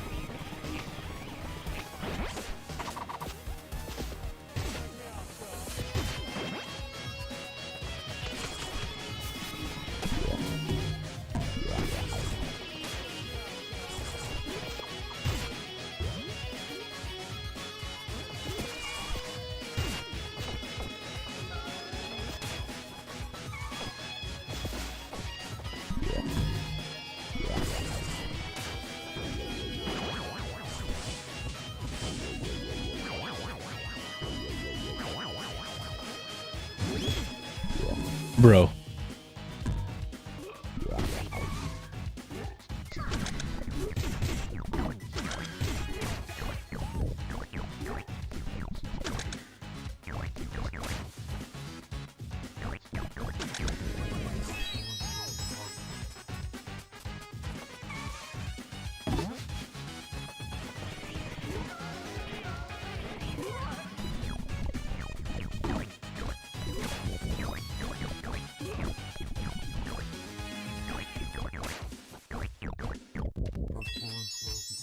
Fair enough.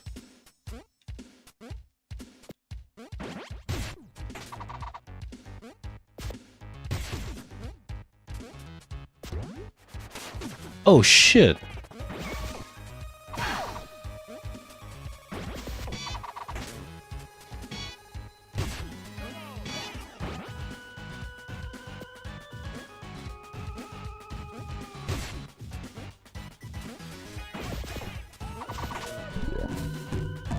There I went.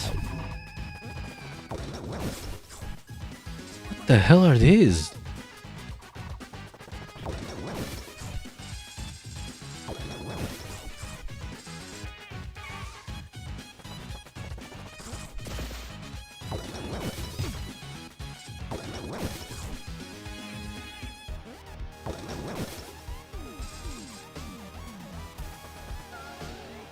Shit.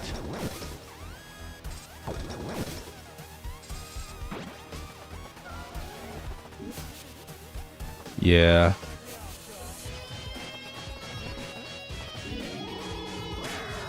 Wait, what?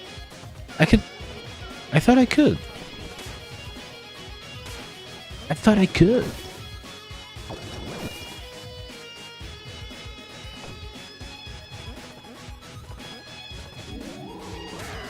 I can.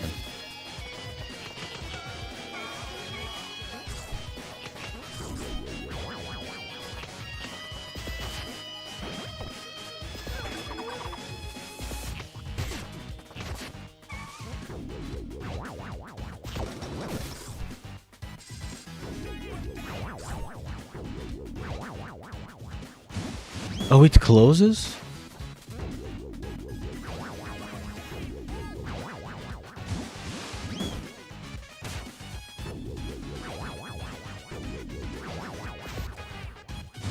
Por que eu não consigo? Full left. Yeah. I mean right.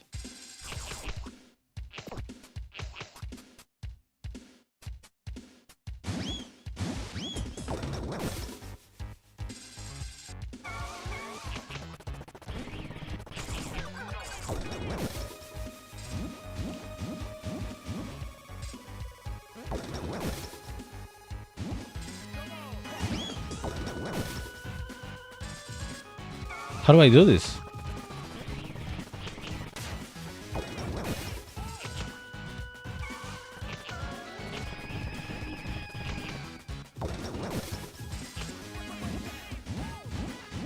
I see.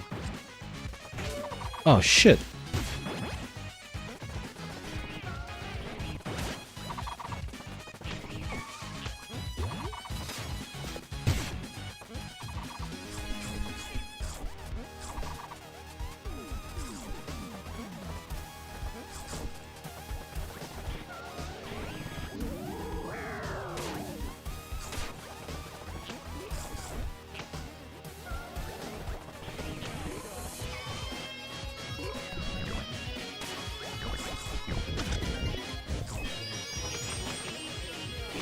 Oh no.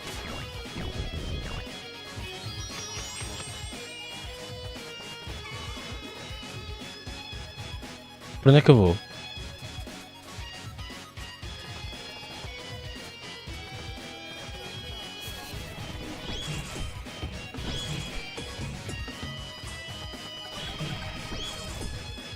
É uma xaxixa.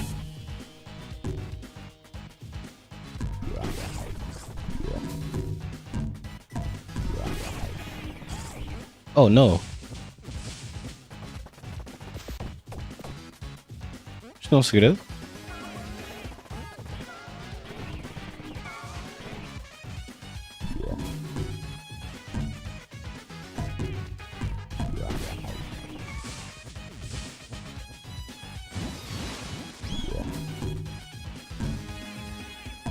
Ok, tenho mesmo que passar por ali. It's Shashisha time.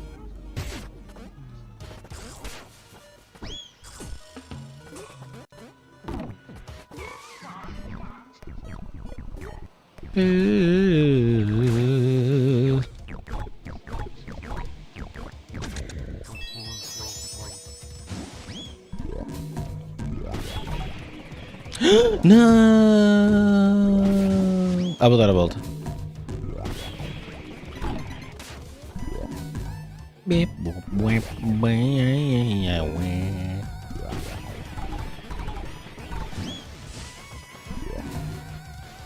Ah, okay. Well, shit.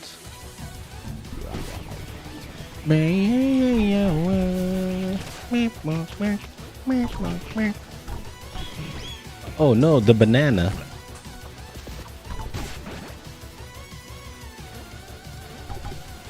Acho que eles não me devem ajudar desta vez. Uh-oh, yeah. Bam. Bam, bam, bam, bam, bam, bam, bam, bam, bam. No, I slipped into the banana anyway. Bam, bam, bam, bam, bam, bam, bam, bam, bam.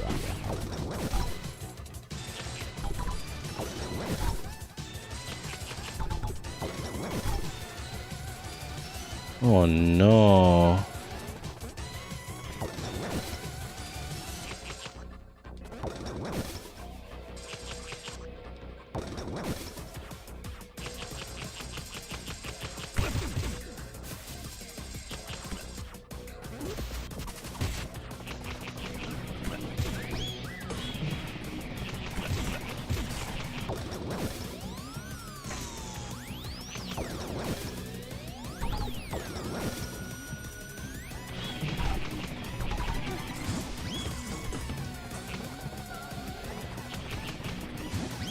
I need the Zahando?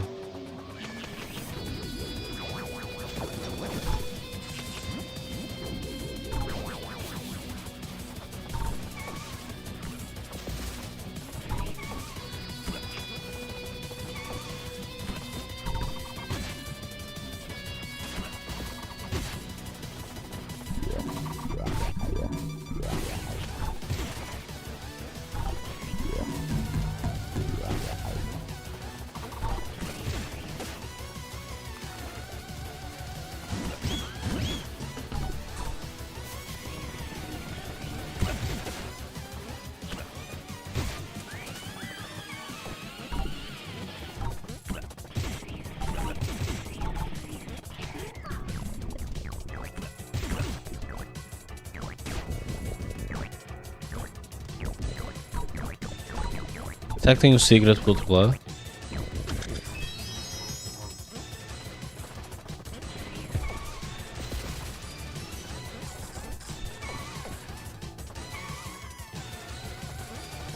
Mas que raios é que está aqui?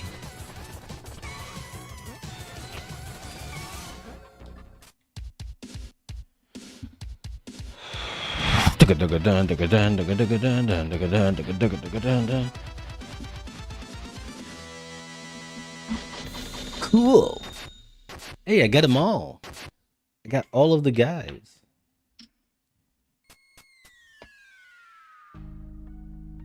Meu objetivo não era a conquista.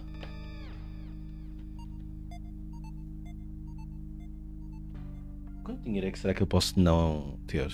Volte já.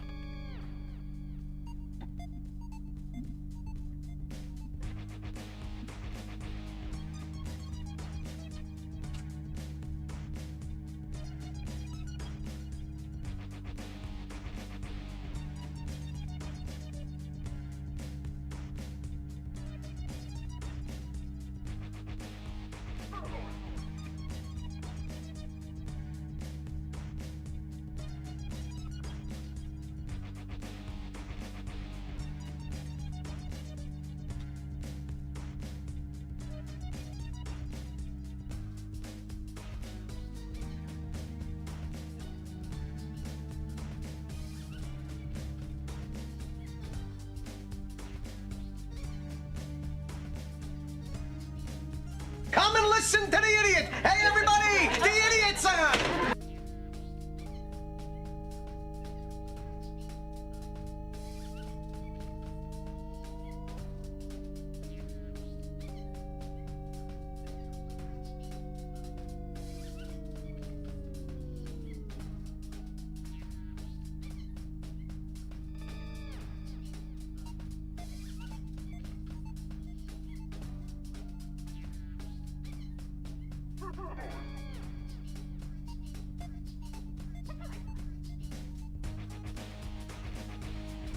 Thank you for the follow. Thank you for the follow, obrigado pelo follow. Shit level? What's a shit level?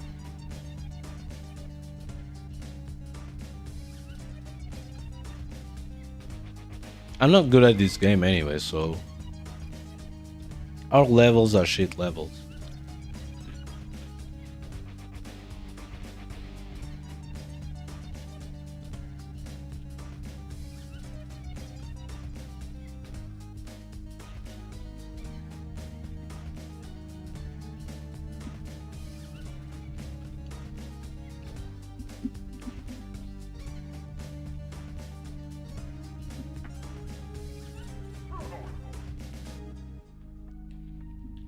Spinning torso.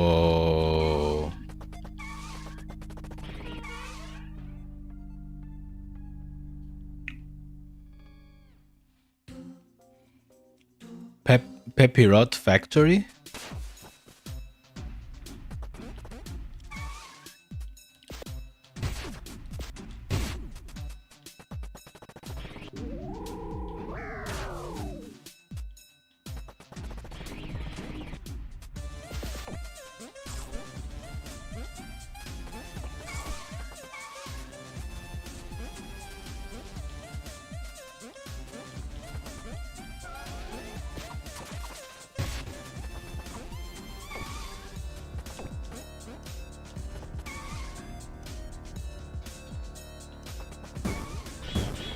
Oh, oh, oh.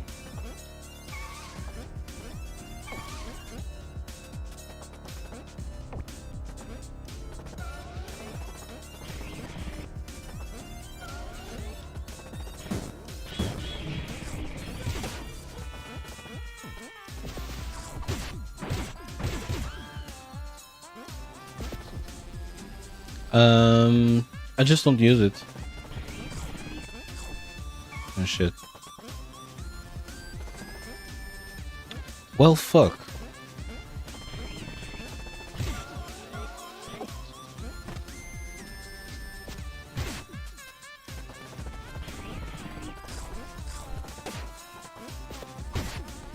Uh-oh. Uh-oh.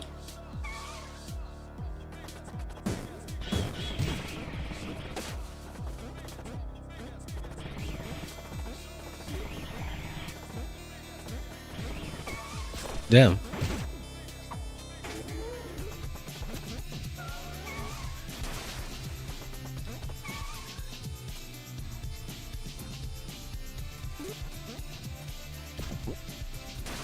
Well, fuck.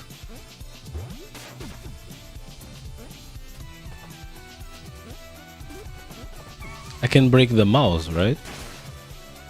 Wait, what? Ow.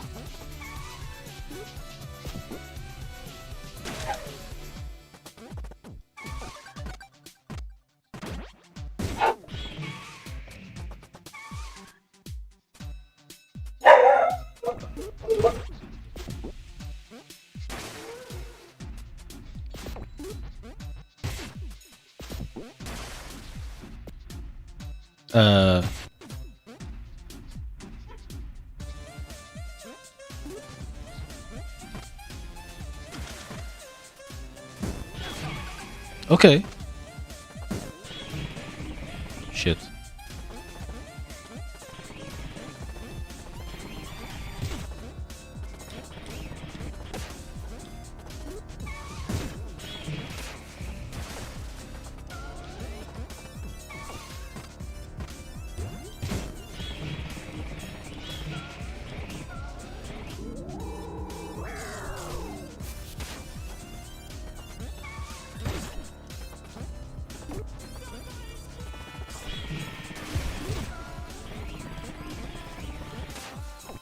Oh, okay.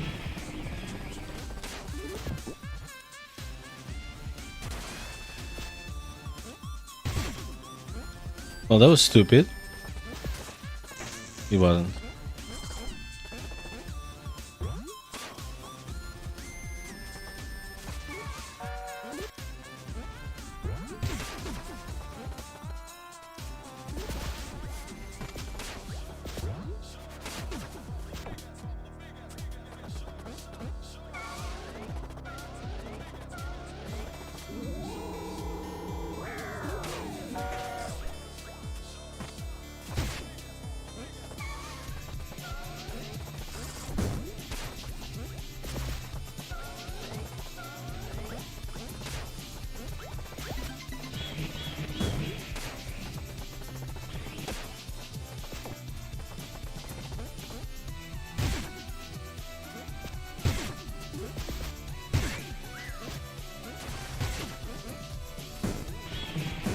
Is that a hot dog with a hat?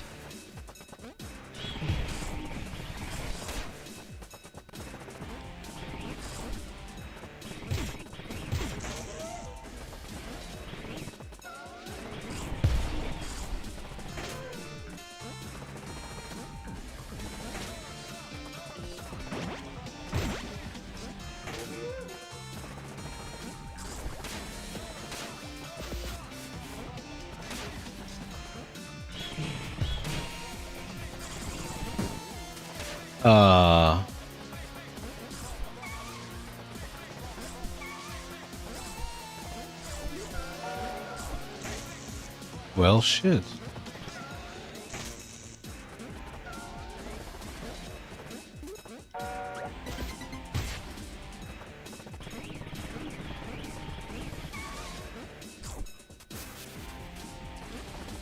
What's this?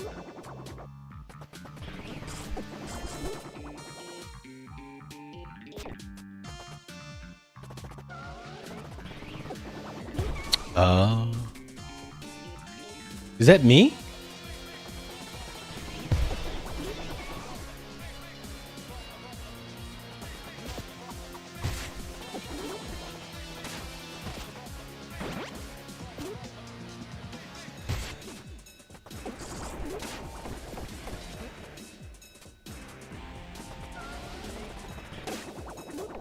Wait, I have to jump.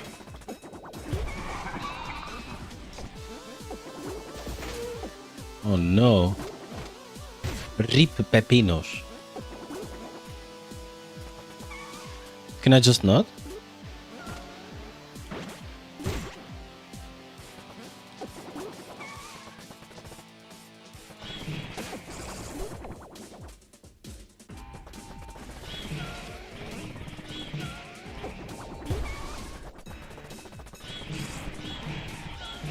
That's the puzzle? Oh shit.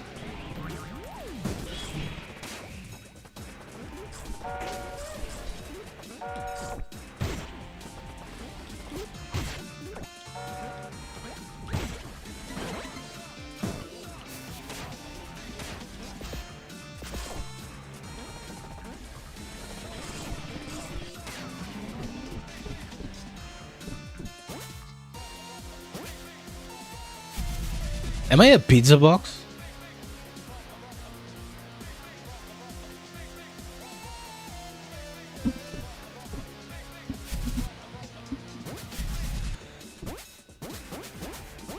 I can fly? Obviously.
I have no idea what's happening.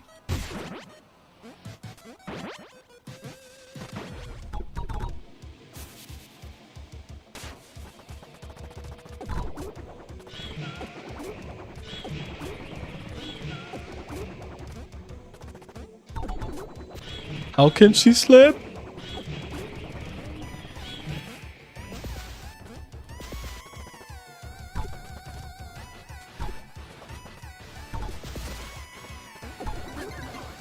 Cool.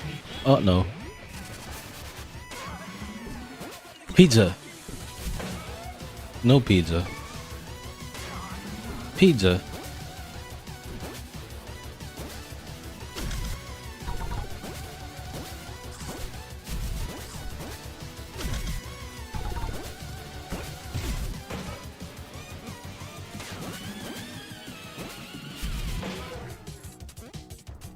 Do, do, do, do, do, do, do, do, do, do.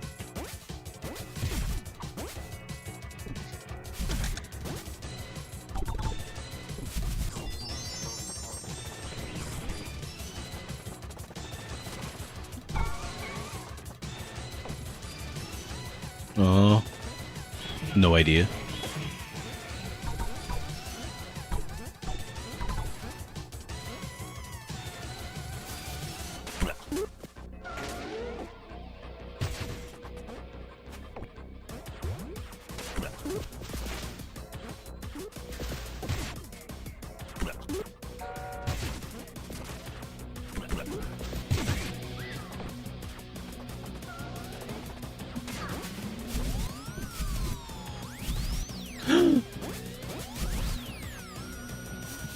Bep, bop, bep.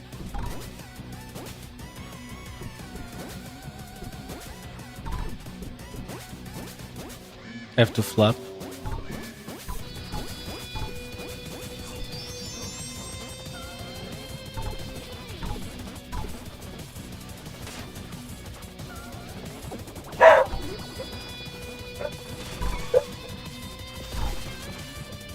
O que eu tenho aqui?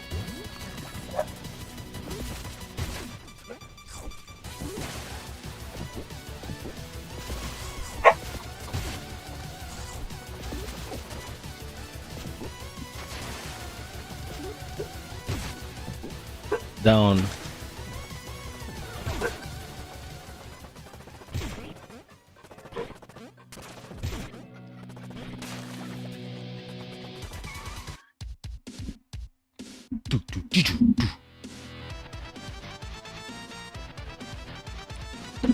Uma merda. Ei, ao menos consegui os bonecos.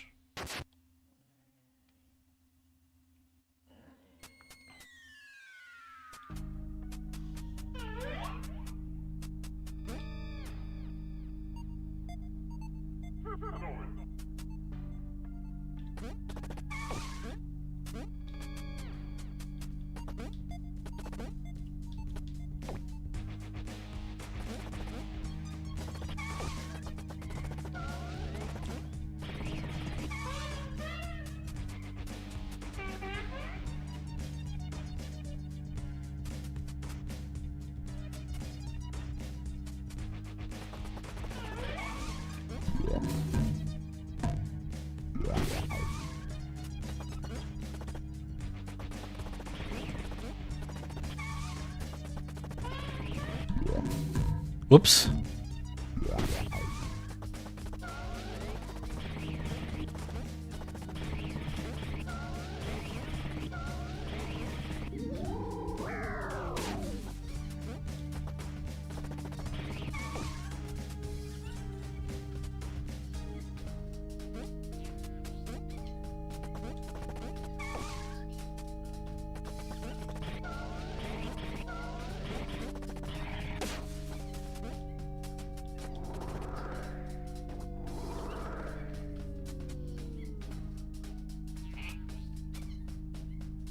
I got the dough.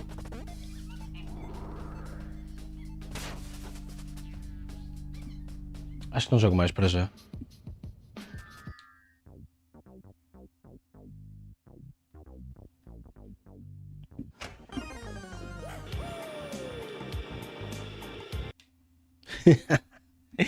The guy looks so sad.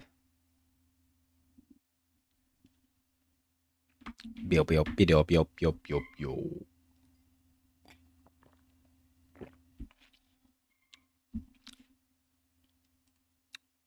Deixa eu ver aqui o meu e-mail. Vou ver o meu e-mail, pessoal. O quê? Não pode ser. Manage my passwords?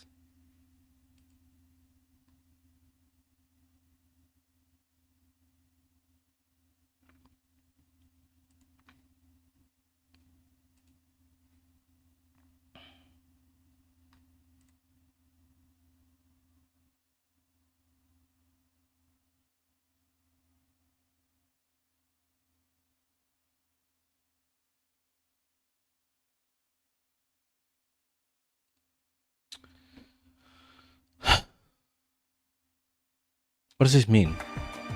I want to know what this means.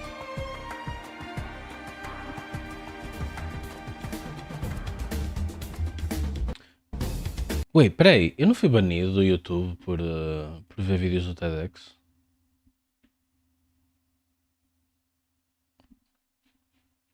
Já nem sei qual é que foi a razão. Aquilo dizia-me. O que é que dizia?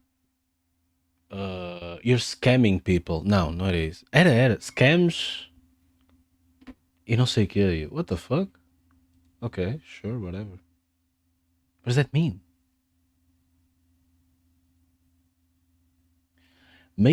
Wait, classification guidelines are now in effect?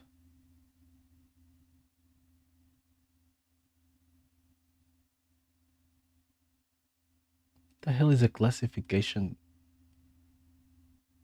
guideline?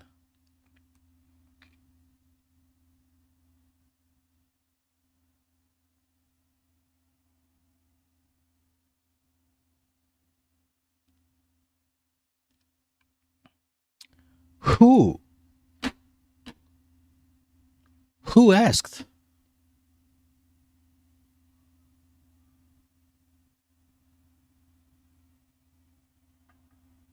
What do you mean bisexual themes? Eu acho que não posso ver isto, senão eu sou gigaband.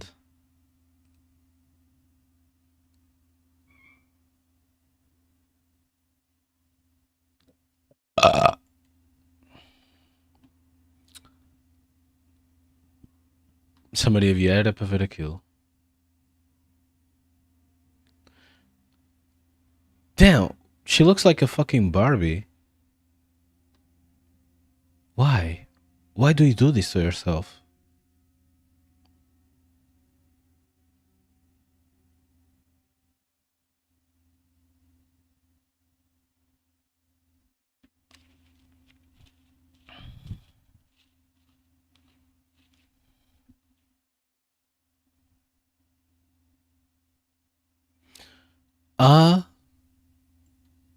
Será que o Toga tá aqui? Previously on Signals Music Studio. Eu quando gravei cenas tendi para fazer isto. Dar double track sem copy paste. Copy paste soa horrível. Now what's important here is that you have to record the part twice. You can't just copy paste it in your DAW. You actually have to record it twice, and it has to be as close to perfectly identical as you can get. What's behind the logic of playing? Não sei, mas fiz isso e soa melhor.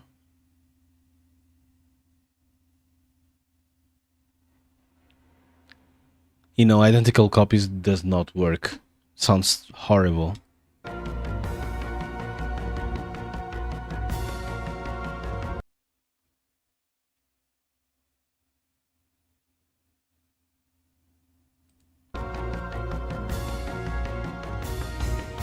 I'm Jake Lizio, and in this video, we're going to explore the effect of double Jake Lizio.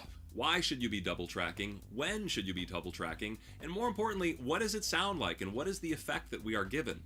It's important that this is a demonstration, and it's meant to be heard as well as seen.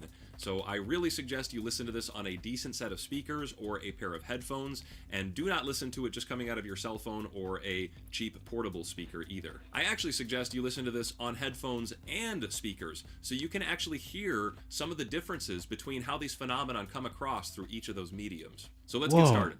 I've written this little rock riff in A minor. It's being recorded on my electric guitar through the instrument cable into my interface onto one track. This is recording in mono. Mono means one.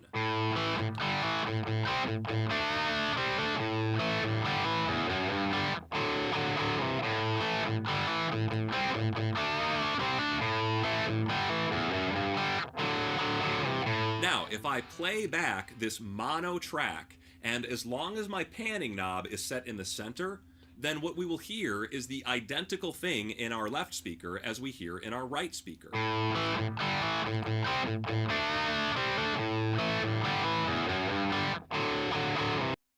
Já sei naquilo que quer chegar.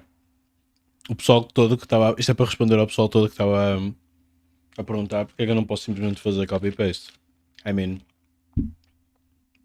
Just do mono. You can think of a mono signal as being one sound, and half of it gets sent to one speaker and half gets sent to the other speaker. Now let's take this track and pan it all the way to one speaker. And now let's duplicate this entire track, but pan it all the way to the other speaker. And now let's listen to what both of these sound like at the same time.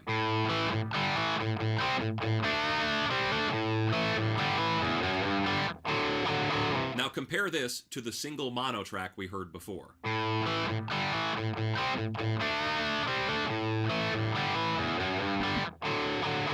Do you hear a difference? There is a difference. It's a subtle one. Some people will say that that first one sounded better than the second one, and I would agree. And that's because the first one was louder. That's the only difference. And loud things usually sound better. So we're still not utilizing the stereo effect here. Remember, stereo means two. It means we have two different signals. Whatever's coming out of my left speaker is different than what's coming out of my right speaker. So let's try to create some differences between what happens in each speaker. I'll keep these copy-pasted tracks in place, but what I will try to do is slightly offset one of the tracks so they are no longer playing at the exact same time. To do this, I'm just going to take one of the tracks and add a simple delay to it. Este conceito não é nada estranho. Quando eu usei uma cena de drums, aquilo tinha cenas para as coisas não estarem de um tempo de propósito. Para estarem slightly, mas mesmo só slightly off. Umas cenas à frente, outras atrás. Que era para parecer... Chamava-se Humanize. I'll turn the wet dry up to 100% so the entire signal gets processed, and then I'll turn the feedback down to 0 so there are no repeats. I'll switch off from quantize mode and delay this entire track forward by about 30 milliseconds. And now, if we press play, take a listen to what this effect is.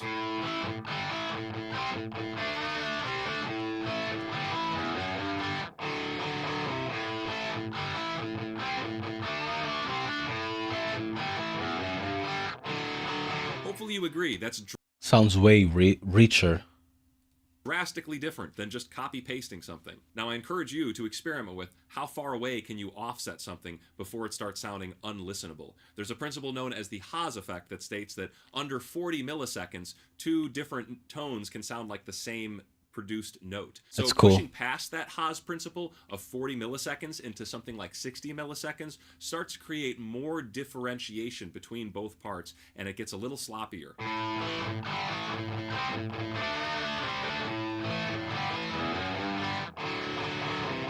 And at a 100 millisecond offset, the difference becomes striking and very disorienting. Olha aí.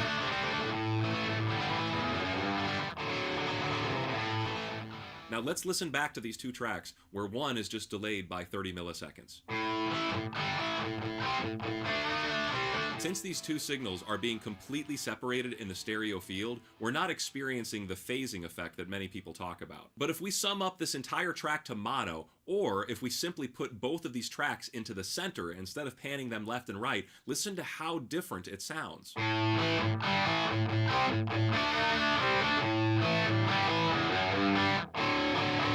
So once again, here's these two tracks panned hard left and right. And here they are, both in the center. That wishy-washy effect is known as phasing, and it's something that many producers try to avoid, but you'll probably agree that it's kind of cool, so there's a lot of times where you actually want phasing. Now, let's try something different. Instead of offsetting our rhythm, let's just try changing the tone of one of these recordings. So we'll still have a copy-pasted recording, but instead of using the exact same amplifier preset on one, I'll change my amplifier preset on the second one to something pretty different. And now, if I keep these hard panned left and right, you can hear what that sounds like.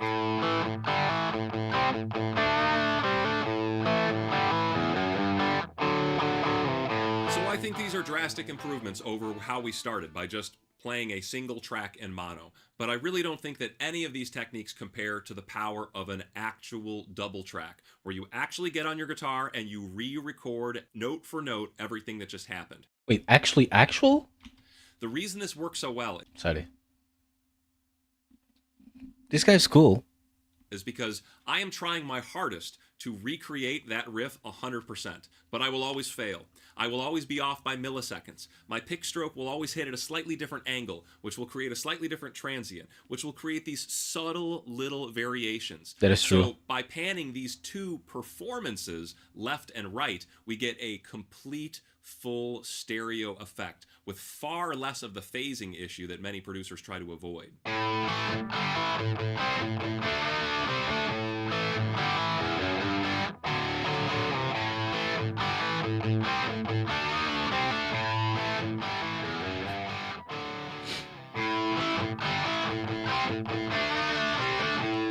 Sounds horrible. Now, hopefully you agree that that sounds really good, but this is a matter of taste and preference too. There are certain kinds of songs where you're not going to want tight, punchy guitars, and you might want something a little fuzzier like these fake double tracks. But for most modern rock and metal compositions, double-tracked guitars are a must. They're one of the core components of the mix. One thing to look out for Foi o que eu constatei quando experimentei fazer isso. in metal songs is when they Gravar just músicas. drop out one of the double tracks. So you're left with just a single guitar in one speaker, and it sounds kind of wimpy, but then later on, the other guitar comes roaring in with the bass and the drums, and things sound a lot bigger. You can hear this little trick right after the last chorus in Enter Sandman by Metallica. Now, we've already gone through the work to double track this, so we might as well just record one more performance and call it a triple track. This one will just plop dead center, and we'll raise it up in the mix just to add more flavor to it. I'm also going to record Concordo com isto. Acho que eu também já fiz isto. this third track on a completely different guitar amp, and that way I'm mixing in a new flavor of tones altogether.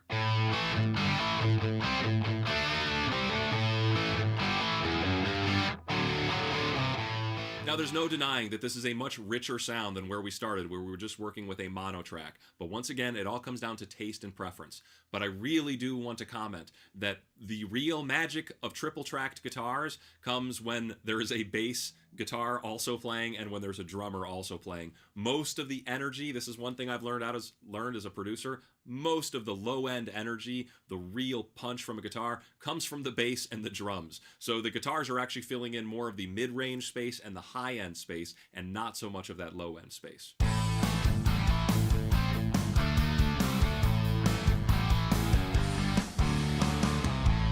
Now let's completely shift gears here and talk about acoustic guitar instead. I'm going to record myself strumming a simple C major to A minor. I'm gonna record myself strumming so a tom mal.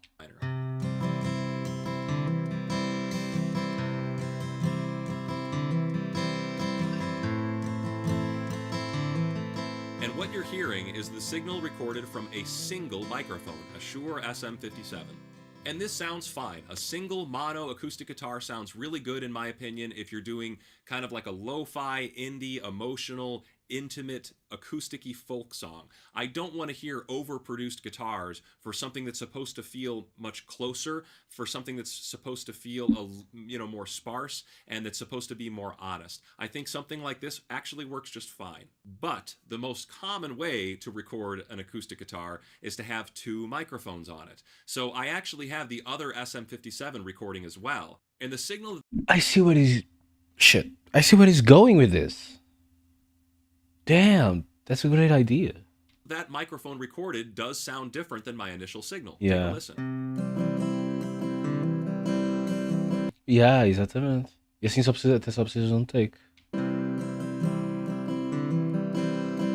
So what I'm going to do is take that signal and pan it all the way to one speaker, and then take the other microphone signal and pan it all the way to the right speaker. And this gives me a stereo recording of an acoustic guitar.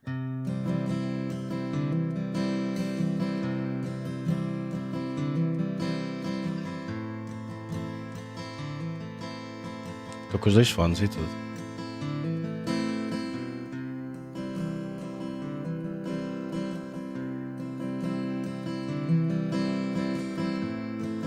I think this sounds much much better than a mono recording because each ear, each speaker is getting its own independent signal. And yes, it's the same performance, but the signal is different. The way the microphone is placed, the way that the microphone, the electronics in the microphone, you're not hearing the exact same thing in each speaker. And that comes very obvious when you split them apart like that. Now, for a different kind of double track, what you could do is take everything we just recorded and throw it all into one speaker. Then re-record things with both microphones and then throw that all into the right damn. speaker. I think this works really good for a part like what we're hearing right now. Acoustic 4-way? Cool. drums with a little bit of picking. I feel it really fills up the stereo field. It gets very twinkly. The little tiny mistakes and discrepancies get sloppy, but in a twinkly kind of good way.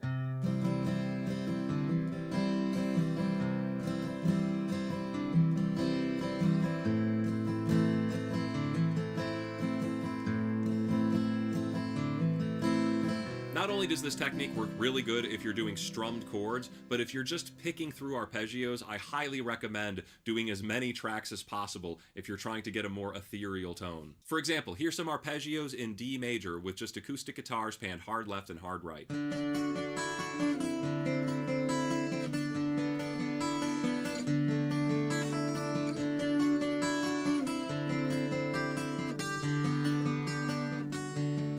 For a track like this, I think it's a really good idea to complement that with an extra guitar layer of electric guitar instead. So really just mimicking the exact same parts on electric guitar, and that will float in really well on top of those acoustic layers. Often what I'll do is I'll remove a lot of the low end from my electric guitar, and I'll maybe add some chorus and some compression, but it's just a lovely extra guitar layer for acoustic parts like this.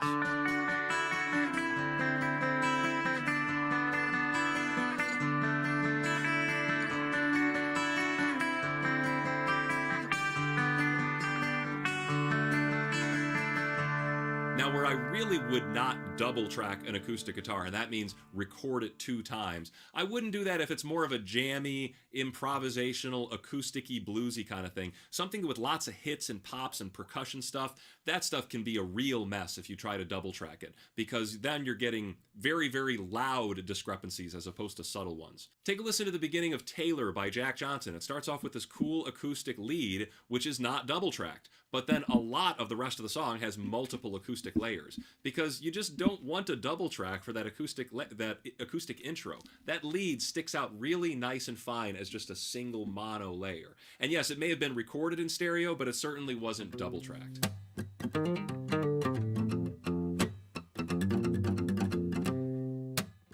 So there are a ton of options when it comes to this stuff. I'm only showing you the very basics and trying to explain to you why you should be really considering learning to double track and being able to record your parts twice in a row, 3 times in a row, 4 times in a row. 1, it's really good practice. And 2, this is what happens in studio sessions. There's this strange idea that playing perfectly is somehow not rock and roll. But I'm sorry, go listen to Metallica albums from the 80s. There was no click track back then or metronomes, but they weren't recording digitally, and they're right on time, because they were playing their parts perfectly multiple times. That's what happens with good rock musicians.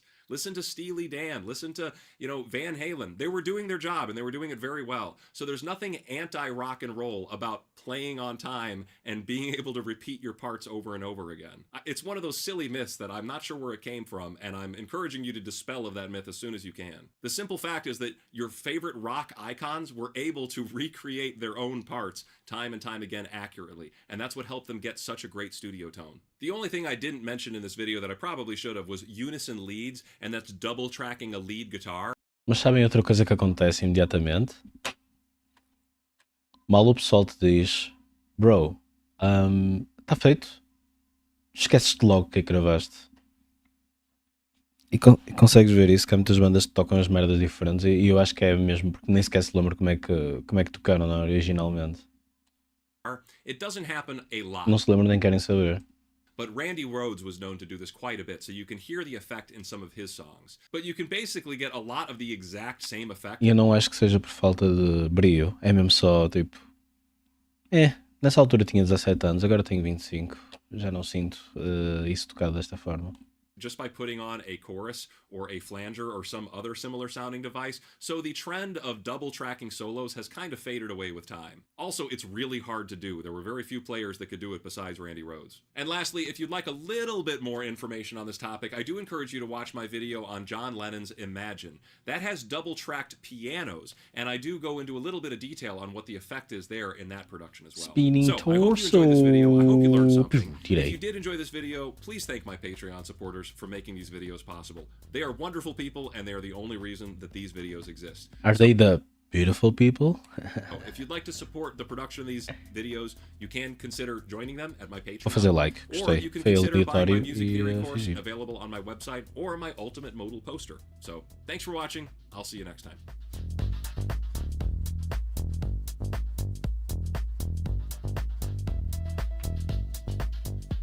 Somebody saying that it's poetic.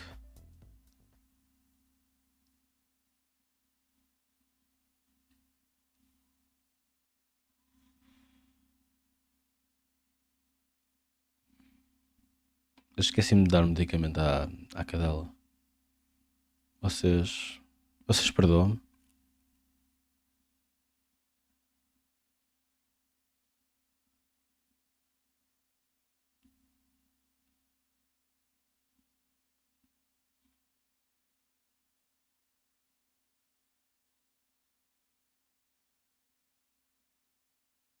O que é que isso significa no more AWS?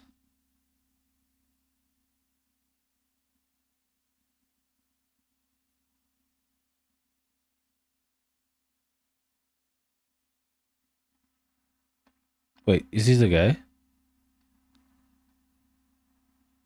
He has a video on lo-fi hip hop beats.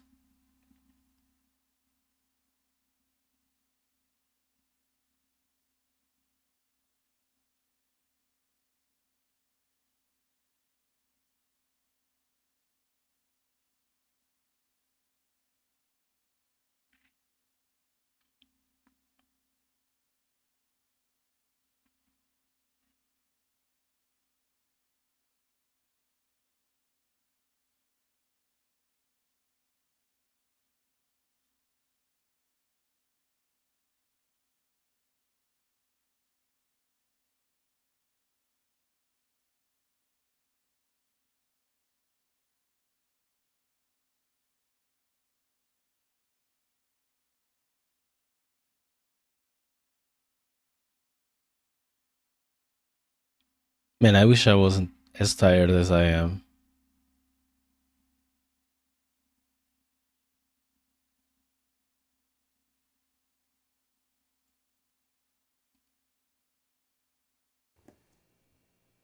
Just in case, you know. What an interesting, fun little release. Game & Watch Super Se isto não custasse 50 euros.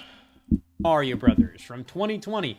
This was released to celebrate the 35th anniversary of Super Mario Brothers, which strangely enough, like, the 35th anniversary of Mario was taken really damn seriously by Nintendo. Obviously, 2020 was a funky little year for the world, but I think if it wasn't, Nintendo would have gone all out for Mario's 35th. And instead, they just went somewhat out. I remember us little Nintendo cretins were waiting all year for Nintendo to announce their big plans for the 35th anniversary of Super Mario Brothers. Earlier in the year, there were rumors and reports going around that Nintendo was planning a lot of Mario re-releases, like a ton. I remember reports saying something along the lines of pretty much every Mario game is going to be playable on Nintendo Switch. That could have meant anything. I guess that was kind of going along with a lot of the marketing that went with the 35th anniversary. I remember Nintendo released some commercials where they showed pretty much Mario's general whole lineage was playable on Nintendo Switch. And I say general because obviously there were some missing things. We didn't have Game Boy Color, and Game Boy Advance games available on Nintendo Switch at the time. We didn't have, you know, DS games or 3DS games easily available. Super Mario 3D Mario Land era Galaxy fixe. 2 wasn't on Switch, 3D Land, 64 DS, like a lot of Mario's history wasn't there, but I think like the core big boy points were playable. But that was all because they announced things like Mario 3D All-Stars and Mario 3D World plus Bowser's Fury. They also announced things like Super Mario Bros. 35 in this big Mario 35th anniversary direct. Mario. This was a really cool thing to wake up to, and they genuinely had a ton of announcements, with this being one of them. A special Game & Watch unit dedicated to playing the original Super Mario Brothers. This launched that holiday season for $50, which... Thank you.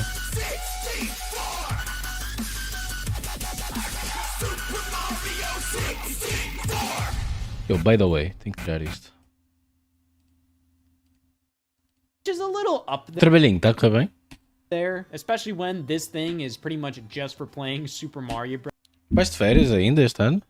Brothers, but there's a bit more to it, and I just think this is really cool. So the packaging is really reminiscent of something like Game & Watch Balls packaging, and it says color screen here because there were Game & Watches that were a part of the color screen series, so of course this is another one of them. 20, 30, 40 years later. And we have all these Mario sprites and everything, but these are just overlays, as when we take this off... Ui, mas não estão marcadas? Vais para o Algarve? Ih, não estão marcadas sequer. Que cena. This is for Game & Watch Ball. And yeah, for some reason, Nintendo also included the game Game & Watch Ball. Ui, vais ter com a Morteira? E com o Valkyrias? Vais dar abraço ao Valkyrias? Which was the first Game & Watch To be honest, o Valkyrias precisa de abraço. game. This was also re-released via Club Nintendo, which is really cool. But this one included with the Game & Watch Super Mario Brothers edition has Mario in it. So, you know, that makes it worthwhile for somebody like me. I can't get enough of this 35-year-old fuck. On the back, it shows all the functions of Game & Watch Super Mario Brothers. We can play... Vais entrar no loop do amor. Amor, pronto, estou exagerado. O carinho. Da fraternidade, da amizade. Now, Super Mario Brothers. Super Mario Brothers The Lost Levels. That's not a feature. That belongs in the complaint department. Ball and time. Of course, because this is a color screen, this is a standard like LCD screen. And time. The Lost Levels? Because this is a color screen. Why the Lost Levels? That's such a weird... Olha, eu acho que o Game &... Este é o melhor, claramente. É o Game & Watch. Então tem jogos de Game & Watch e os Lost Levels. This is a standard like LCD screen. This is a pretty standard display, modern display.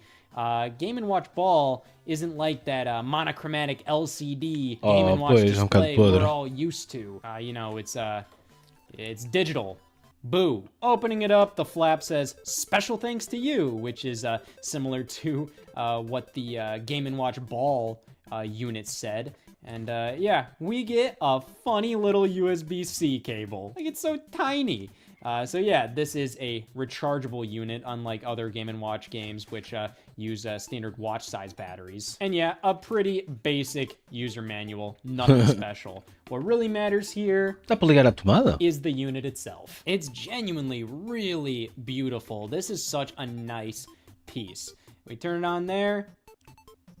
Damn, são 11h23? I don't know what I expected. So yeah, being a Game & Watch unit, we have the watch functionality. And we can shift through all these different Mario locales. Nintendo specifically said there were 35 little secrets to this unit. And that pretty much just equated to different animations and different just things happening on the watch face. The pause button also doubles as a set functionality, and we can adjust the volume, adjust the brightness, set the time, but we're all about the games. Here we have Super Mario Brothers. Oh man, what's this? Pretty interesting to see the copyright logo go from 1985 to 2020, meaning this is a very slightly different build of the game. I mean, I know... Queres ir para hotel no meio do nada? E onde é que o hotel depois vai buscar recursos para te dar, tipo, croissants e cenas? For a fact, it just starts you off saying one-player game or two-player game. Champanhe à meia da noite. And, you know, we can do two-player game just because it... Desligar tudo e todos durante os dias acho que é uma excelente ideia. Isso é uma excelente ideia. alternates. I don't really think there is a way to connect this to another Game & Watch unit. Será que eu para sentir que estou de férias, será que devia não ligar nada? Tipo, só ter o telemóvel ligado para no caso de alguém ligar. Ninguém vai ligar. Isso seria só copium. Uma desculpa para eu ter o telemóvel ligado. Mas desligar tudo. Um dia. Só um dia. So playing Super Mario Brothers Champanhe branco, chocolate, velas e um chicote. Chicote? on this Game & Watch is pretty much... Já sei. O chicote é para bateres no monstro que está debaixo da cama, não é? Bem pensado. Bem pensado. identical to playing Super Mario Brothers anywhere else. It feels good, and that's partly due Ligado, to the mas sem fact that the internet. controls on... E quando eu descobri que não conseguia receber SMS se não tivesse ligado à internet? Isso foi... Que porcaria, meu. Que porcaria. here feel pretty damn nice. Specifically the D-pad. I mean, this is like an old school Nintendo D-pad, and it just feels very precise. The B and A buttons, I mean, they're Yep, aconteceu. Que porcaria. a little rubbery. They feel a little toy-like, a little vintage. But that kind of adds to the charm. It just may not be like the preferred button feel for Super Mario Brothers, just because it's a little hard to be like super precise Tem o caralhinho. with them. It's very easy to be precise with the D-pad. The D-pad is great. But other than that, it's pretty much the exact same game, except this one doesn't have a... Olha, não tarda. Eles deixam de dar as horas se não tiveres ligado à net. Fica sempre parado na mesma hora ou assim. Olha, não me surpreenderia nada meu, por esta altura. a start screen. It just tells you Os you want alarmes one player, deixarem de two-player funcionar se não game. tiveres ligado à net So, também. you know, that's pretty interesting. Same goes for Super Mario Brothers The Lost Levels. It's the same game, and it's just as bullshit as you remember. The interesting inclusion is obviously Ball, which is kind of cool from a Nintendo history perspective. I mean, that is like the Game & Watch game. However, I think it was a ginormous missed opportunity, mainly because there was already a Game & Watch for Super Mario Brothers. Oh, this was released back during the height of the NES game, when Game & Watch... É Maria, para tudo. A Maria chegou. A Maria está aqui. A Maria chegou e ela está aqui. Olha, estão a falar de Mario. Eles na televisão. Os senhores da televisão.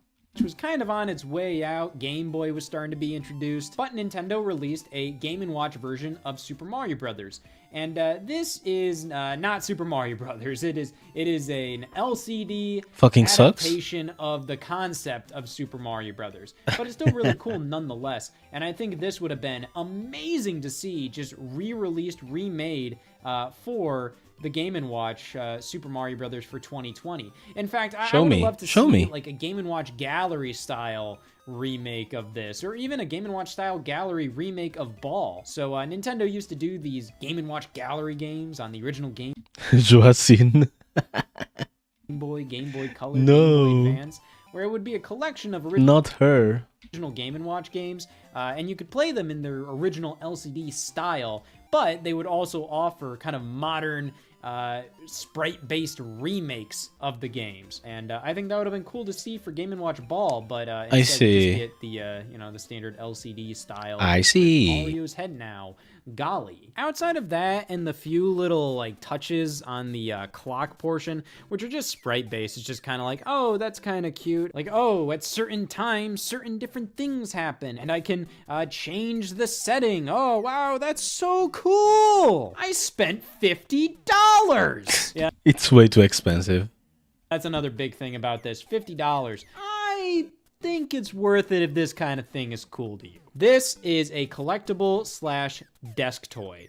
I remember when I got this back in 2020, I kind of just had it laying on my desk, and the speed you can turn this on and immediately calor get into aqui. a game of Super Mario Brothers, and it Olha also co- says olha ela your deitada spot as to no- where you no- were na left. tijoleira. It's unmatched. This is probably the Não é tijoleira que se diz, quickest pois não. way to get some original Super Mario Brothers action. And I think Mario 1 works really well as just a time waster kind of game. And for that, I think this unit is really damn good. But at the same time, there's nothing really stopping Nintendo from including way more stuff in here. I mean, really? Like, just Mario 1 and Mario the Lost Levels? Like, why not all the NES games, not even all the platformers. You could have had Mario 1, Mario The Lost Levels, Mario 2, Mario 3, Dr. Mario, Yoshi, Wario's Woods for the masochists. Se tivesse isso, eu tinha comprado a Game & Watch e oferecido à Maria. They could have included more Game & Watch games. I mean, like, these are tiny ass games. They could have gone a long way with this. Specifically, I mean, like, I think at the very least, they should have included the original Game & Watch. Tadinha, está a nanar aqui no chão. Game. But for $50, Está I mean, muito the calor. quality here is genuinely unmatched. This is Foste ver super filme em premium IMAX? viewing device. I mean, all the Game & Watch units. Viste o Indiana Jones? Podes voar a pet. Pois foi isso que eu constatei a última vez que lá estive. Estava tudo com cães e eu, peraí. Mas depois ainda tinha... Ainda me lembro de ver sinais a dizer que cães não podem estar lá, então achei mesmo estranho. And it's felt really, really high quality. I mean, this one's a little dinged up, but it's still really damn nice. Game & Watch just has this, like, really premium feel to it. It just feels like these have this class to them that you'd find on, like, an actual, like, really nice watch. It's really Gostavas? funny how premium Para jogar o these Mario feel, but Odyssey. that's part of the Yeah. Game & Watch style. And on top of that, the emulation of the games themselves is really top notch. Ias ficar viciada no Animal Crossing também, que a malta gosta, tipo a Catarina e assim.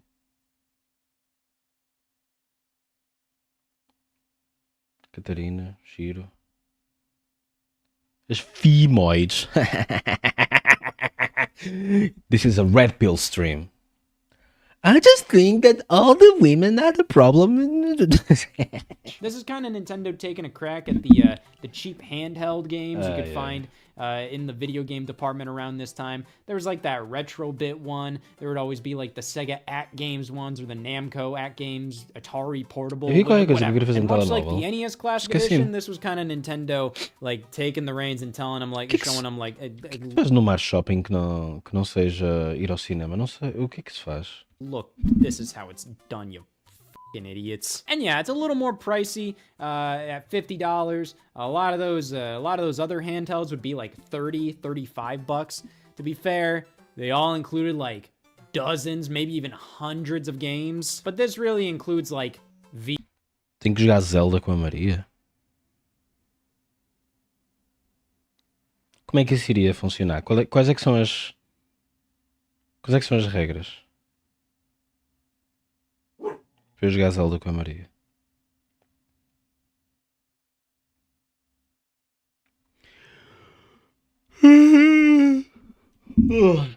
Soninho, que soninho.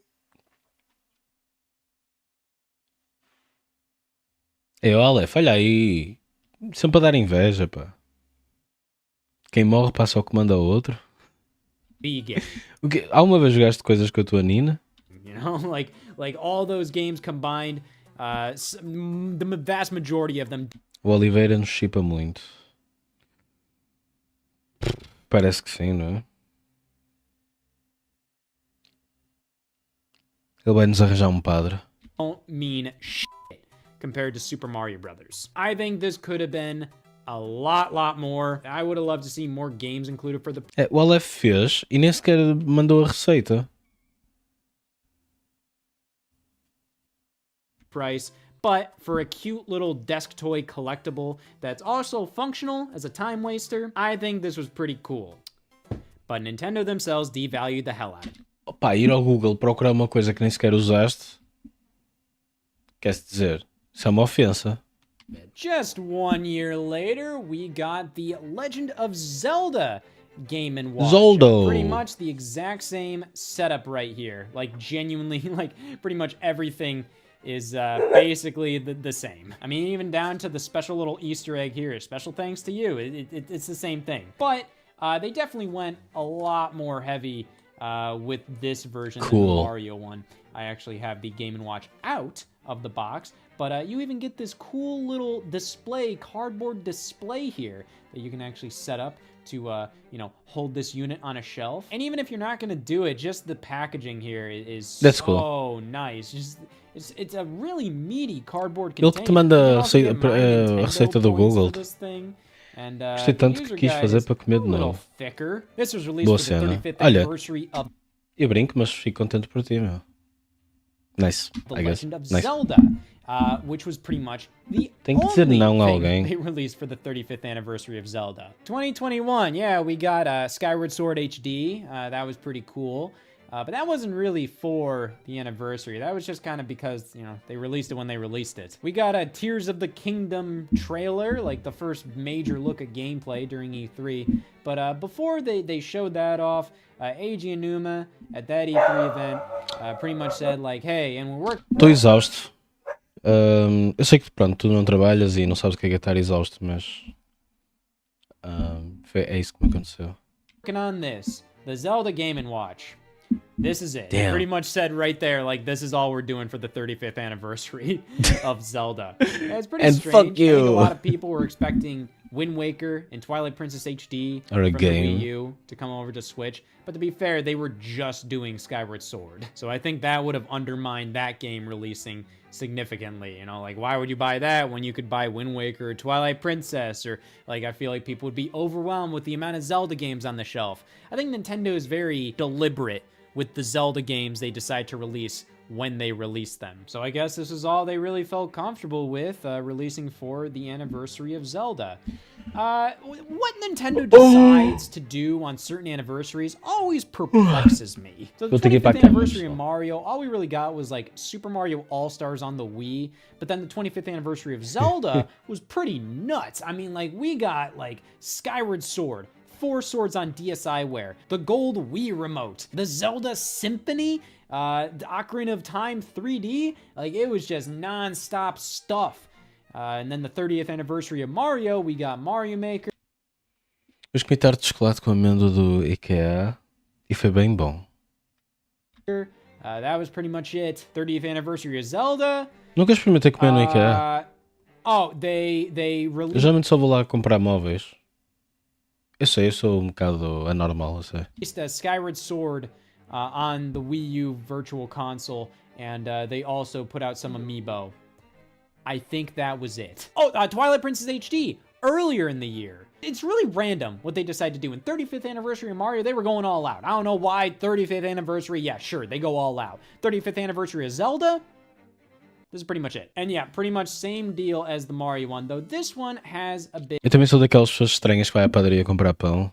Estou a brincar, já passou, já passou. of extra detail. We have a Triforce on the back, and it actually lights up when we turn the system. Ó Vitago, vais descobrir quando fores ver o... Quando fores ver um filme ao IMAX, vais descobrir isso.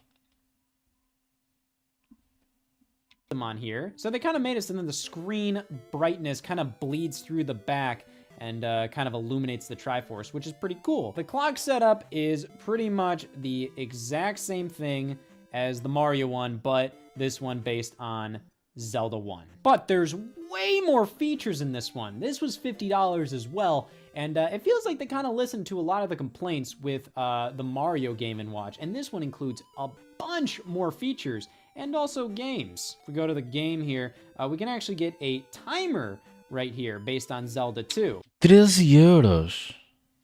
That's crazy. And this is really cute. It feels so well done. Estou a sentir muita negatividade, Vitago. Estou a sentir eu acho que devias, antes de decidir, primeiro devias ir tocar em relva, ir correr, fazer exercício em geral, dar socos num saco e depois sim pensas, ok, será que quero ir ao mais shopping? Porque neste momento não estás num bom place. Very well made with great animations, great faithfulness to the original game. You get the sound effects, and we Desculpa, não quero ofender. can actually control this. You can actually kind of make like a little game out of it and see how many enemies you can Caramba, Oliveira, sempre a atacar. defeat in a certain time. Para todos os lados. Which is really cool. So this is not only functional as a standard timer. Wait, we podes can jogar just enquanto leave the game vês as on horas? standby Incrível. and it'll play by itself. But when we start taking control of it, then we can see like a little high score thing. So this is like really cool in more ways than one. But the games are kind of the core thing here. We got the original.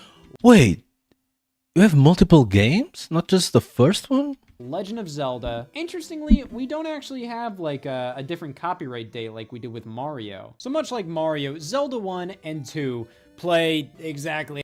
Eu não sei se sabes como é que. Eu acho que não conheço o conceito de projeção, mas também não importa. Espero que amanhã estejas mais bem disposto. How you'd expect.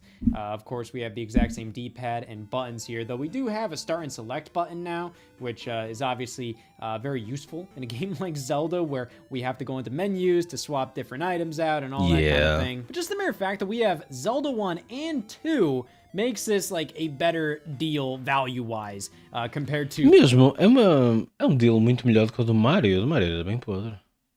Mario's Game & Watch. I feel like Mario's Game & Watch is more accessible because, you know, it's Mario. Zelda 1 and 2 are still classics. I mean... Que exagero! Vitag namorada. You can still appreciate the hell out of those games today, but they're definitely harder to get into from a modern perspective. However, we don't just have Zelda 1 and 2. We have Zelda Link's Awakening. Amanhã eu vou à florista ou caraças arranjar umas flores para te pedir desculpa. On the Game Boy, which again, Leve-te à Disneylandia, o caralho. And it's just kind of a weird thing about this Game & Watch unit. Yo, just a sugar weird fish. choice. The fact that you know, it's the Game Boy game. When that is in fact the fourth Zelda game. It came out after A Link to the Past on the Super Nintendo. And there's genuinely no reason why these Game & Watch units shouldn't be able to play Super Nintendo games, but Caso tenho uma florista perto de casa, posso passar por lá. whatever. Link's Awakening is a phenomenal game, but it's just the regular Game Boy version. It's not DX on the Game Boy Color, which that's fine. I mean, the original version is fine. I think it's kind of cool because at this point, Nintendo normally just re-releases DX, so to play the original Game Boy version, yeah, sure, make that one on this Game & Watch. It's all about being retro. Estás muito estranho, Vitag, mas eu espero que as coisas melhorem. A mim não me incomoda nada estares aqui. Anyways, so I think that's why they decided to do the original Game Boy version. And thankfully, you know, in the promo videos of this game, Link's Awakening always filled this screen, which looked gross. And thankfully, yeah, you can change the screen size on the games, which is nice. Much like how Mario had Ball. Mas isto é porque deve ser a emulação da. Eu digo emulação, eu nem sequer sei como é que funciona a retrocompatibilidade. Mas neste caso na Game Boy Advance era assim que funcionava. Tu podias escolher estar. Olha, se bem me lembro, podias escolher ficar esticado ou estar. Ou ter o aspect ratio original nos jogos da Game Boy. Zelda has vermin. Yeah, it definitely felt a little weird. At least Mario is kind of like, oh, it's Mario. You can just put him in any Game & Watch game and it'll work. Zelda is just kind of weird. It's kind of weird to just throw Link into vermin and just be like, yeah, there you go. Especially because, much like Mario, there's a Zelda Game & Watch unit that they could have, you know, remade and had that version playable on this Game & Watch. But to be fair, that game is a dual screen game, so whatever. Overall, this unit really shows how they took the criticisms of the Mario unit and learned from them and made this a really great little, still, again, desk toy collectible. Yeah, this looks cool. I don't think these are really anything more than that. These are really damn cool. I really like that Nintendo did these. But I don't use them. Maybe if they're on my desk in the moment, I'll pick it up. I'll give it a go. But most of the time, I'm a little worried. They're so nice looking. I don't want to ruin them. In addition, I don't think these did that crazy well. These were always considered limited time things. But you can still find these things for MSRP or lower on Amazon and other places. I think they just overproduced these. And it's not that people aren't willing to eat up, you know. Ainda na semana passada havia à venda. 50€ não é nada bom price point para esta merda. Handheld units for, you know, Zelda and Mario. 50€. I think it's mainly because most people outside of very Deve ser o preço diehard recomendado, fans Oliver. know what the hell a Game & Watch is. And this packaging is more about being a Game & Watch than it is about telling you, hey, you can play Super Mario Brothers on this tiny little handheld for $50. It's really strange that this got such a wide release. I mean, like, this was available literally at, like, every store. While things like the Nintendo Switch Online controllers are such limited items, I honestly feel like the NES controllers or Super Nintendo controllers or N64 controllers for Nintendo Switch would have more mass appeal than the Game & Watch Super Mario Brothers. So I definitely think they overproduced these. And it's unfortunate because I feel like this might have scared Nintendo off from doing this, but you know, Nintendo seems to be doing these retro gaming things in twos, you know? You got the NES Classic Edition, Super Nintendo Classic Edition, and that was it. We got Game & Watch Super Mario Brothers and Game & Watch Legend of Zelda, and that was it. It would definitely be cool to... Mas também que raio de... Depois de Mario e Zelda eles iam fazer o quê? Nada.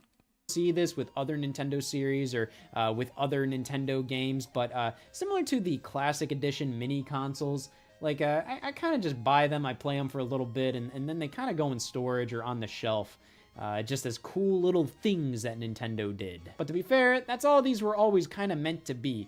Cool little commemorative Game & Watch releases. It's really great that Nintendo brought the Game & Watch brand back for these kind of things, and it also gives hope for them doing other handheld-related knickknacks. Sabes o que este vídeo me está a fazer pensar? Vai fazer pensar que no tempo que nós damos às coisas, eu estou a olhar para isto e a pensar, eu nunca na vida ia dar um minuto a isto, por mais que achasse piada. You know, back when the Super Nintendo Classic Mas depois ao mesmo tempo vou dar o tempo a quê?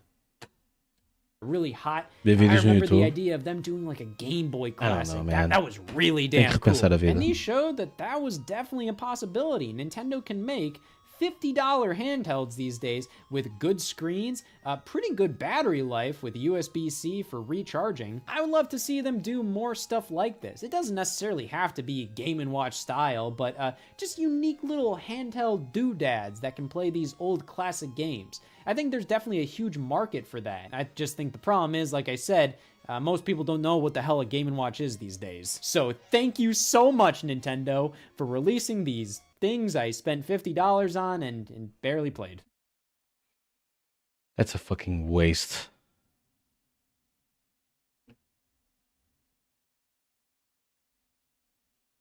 Almost as wasteful as me breathing. Maria, ainda estás aí?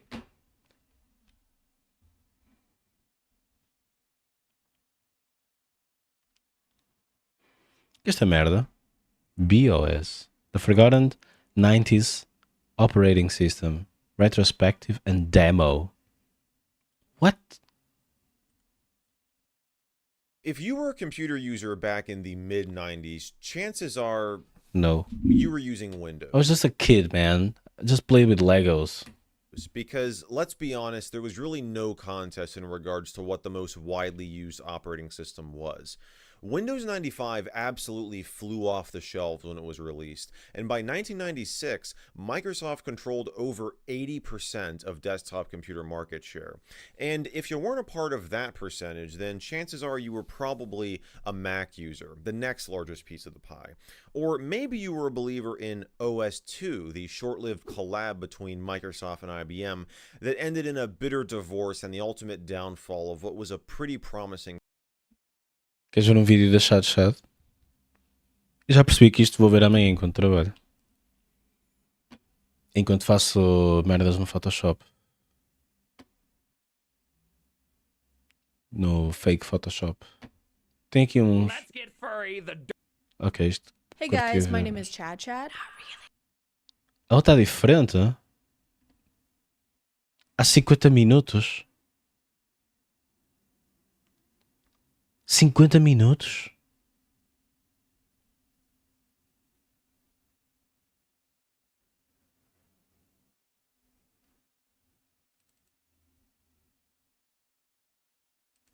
And today we're going to boot camp. I am so excited. I can't wait to learn more about boots. Chelsea boots, hiking boots, cowboy boots. Drop and give me 20. What? I said drop and give me 20, you worthless piece of Okay, shit. okay. Nobody likes you. Your mom hates you, your dad hates you, you hate you, I hate you. What does this have to do with leather footwear? A twinge of Are you a bad person who does bad things and who wants to stop doing bad things? What if there was a course that helped you level up in life and become the alpha you were always meant to be? Well, fear not, because for the low cost of $18,000 and your physical and mental well-being, there is. Start listening to my commands. The shit's gonna get bad. It's only during the hardest times that men get to see what they're really made. Do you have any doubt that I'll make you crawl here? Eu não sei o que é que ela vai dizer, mas eu lembro-me do Tate ter uma cena deste género na mansão dele. This is Project Modern Day Night, and you may have heard about them before. Gunnar made 2 very good videos about it, so you should go watch those. Thank you for letting me copy your idea instead of finding my own video topics. Very cool, very chill, thank you. Project Modern Day Night is a boot camp for men who want to level up, become the 2.0 version of themselves, or flip the switch, as they like to say a lot. Change can take place in an instant if you are willing to flip the switch. That's cool. Eu não vi. Flip the switch, flip the switch, flip the switch. It is just a metaphor, though. They aren't a bunch of highly motivated electricians. Hey guys, I think I'm gonna flip the switch. I swear to God. Brian, stop flipping the switch. Brian, stop. I can't stop flipping the switch, guys. And there's nothing wrong with self-improvement, obviously. A lot of the issues they list here are valid reasons to want to become a better person. Having places where men can be vulnerable and open about their mental health is important. This just isn't one of those places. Jesus. This bootcamp helps men reach their full potential by going through Este gajo esteve a jogar League of Legends, Ok, vamos continuar. 75 hours of physical challenges Bro, like what? crawling through mud, lifting heavy things, not sleeping, and being verbally berated by instructors. Shut up! One more fucking word, you're gone! Clearly, their main priority is to harbor an environment that boosts men's confidence. What's your name again? God bless you. Like you sneezed. To have a sense That could of be a bit. belonging. Are your eyes crossed? What the f is the matter with you? Are you looking at me right now? No. Yes, sir. But are your eyes crossed? No, sir. You're looking at me right now. Yes, sir. To feel like part of a brotherhood. Don't look at me with your 1,000-yard stare. It ain't gonna fucking work. This is why fucking motherfuckers like you go through divorces and your fucking wives leave you. You gotta be the dumbest fuckers I've ever met. So if you want to see a man in his late 40s get pissed about being looked at, don't look at me, then this is the perfect investment for you. Did you just look at me? Yeah. Don't look at me. I'm shy. We've been over this. I have to look at you to film.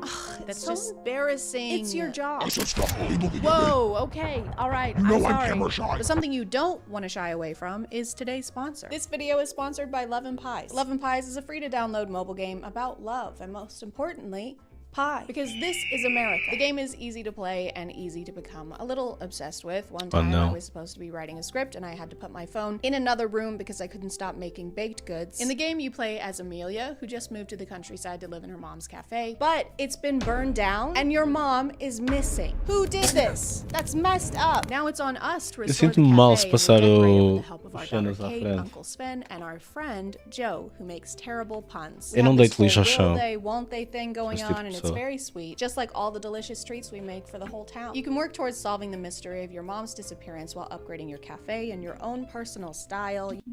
Ouçam, eu só tenho. A única coisa pela qual eu não tenho qualquer tipo de consideração é pessoas. Tudo o resto tenho toda a consideração. You get to choose from a variety of furniture and decor options, all while trying to beat your competitor Edwina, who is trying to sabotage your family's business. Or is she? Guess you'll have to play to find out. Click the link in the description to download Love and Pies for free on iOS and Android. Thanks to Love and Pies for sponsoring today, and let's get back to the video. The project's challenges are meant to put you through extreme adversity, so you learn things like how to become a better father, how to control your emotions, and according to their website, how to become financially free. And by financially free, they mean that you are financially free to give them a shit ton of money. Sometimes it's hard to tell what is a challenge and what...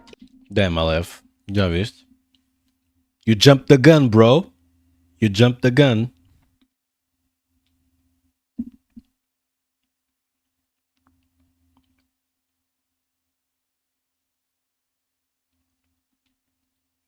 Foste precipitated, meu. is the instructors going on a big power trip. They shout no matter where they are, so I think it's the only way they communicate. They do this thing where they watch these guys in pain or exhausted, and then they stand off to the side and smoke a cigar. I don't know what it is about alphas and smoking cigars. I guess they just can't resist putting something long, hard, and hot in their mouth. But sometimes they go to even greater lengths just to really rub in the guys' faces how much less miserable than them they are. Just are so used to being comfortable and being complacent with your fucking life and your family. What? That's why you're here. We know why you're here because we did the same thing. We just need you to be better. Hands behind your back, keep growing. If you think that a man who spent $1,400 on a hoverboard has anything to teach you about life, I urge you to reconsider. I'm pretty sure this is the same instructor who constantly berates them for being out of breath. Quarter of a mile. People are, oh my god, oh my god. Are you kidding me? It's not that hot out. Block it out and remember why you came here. Keep up with me or things are gonna get bad real quick. Do you understand? I'm not even breaking a sweat yet. That is so weird. I can't imagine why you're not tired yet. What do you guys mean you're out of breath? Continuem a fazer brainstorming, então. I feel great. And I have a rock lodge in my back and I can't stop bleeding. Quit whining. The only whine I want to hear is more rosé hitting these ice cubes. Because room temp makes my stomach hurt. The founder of the Modern Day Night Project, Bedros Keuilian, is a... Maria, o que é que achavas de date no planetário? Aquela cena quando tem... Sentas-te numa cadeira e olhas para cima e tem as estrelas. E depois aparece o sistema solar. Serial entrepreneur, according to the About the Author section of his book Man Up, which I'm pretty sure is usually written by the author themselves, which makes it even funnier that it goes on to say, Bedros is known as a hidden genius that entrepreneurs and business experts turn to when they want to scale, boost sales, and increase profits. Yeah, some people say he's like a frickin' genius. He's like the expert for the experts. He is the first person that people come to, not the second, not the third, the first. Why are you talking in third person? No, I said first person. Some of their reasoning for why you should flip the switch or attend the boot camp is kind of messed up. Throughout their website is constantly referring to them and how they don't want you to be a real man. Look, the opposition is trying to keep men weak, anxious, depressed, docile, and dependent. That's how they want the average man to be. Who is the opposition? Who is they? Is they here? Is they in the room with us right now? Basically, the entire website... It's the matriarchy. Sounds like it's giving us a vague prophecy from a fantasy book. You must take this ring and you must hide it in a safe place. Why do I have to do that? Because they will try to take it from you. Who will? Those who oppose us. Who opposes us? The opposition. How are they opposing us? Opposingly. Is that a cock ring? They can't have it. It's mine. It's my cock ring. My precious. Right. Okay, man.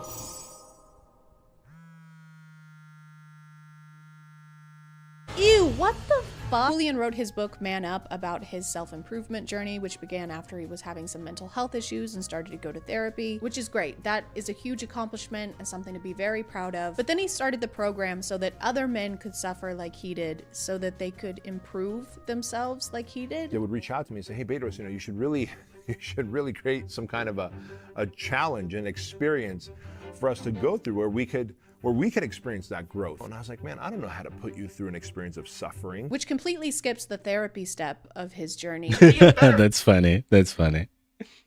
Skips the therapy part. I mean, it's funny. Human, then you are going to have to suffer. Life actually has plenty of suffering to go around. I don't know if we need to be making more of it. The other day, this guy punched me in the face. Oh my god. Yeah, but then the doctor gave me this sucker. Oh, nice. Yeah, so I need you to punch me in the face. Why? So I can get more suckers. Can't you just skip that and get one from the store? No, this is the only way I can get a sucker. The sucker is a metaphor for... From what I've learned about the project, it doesn't seem like they're covering any of the actual improvement in this program. They're just doing the suffering part. His only job, it seems like, is to Cara de boa pessoa, achas? get these guys to ring the bell and quit.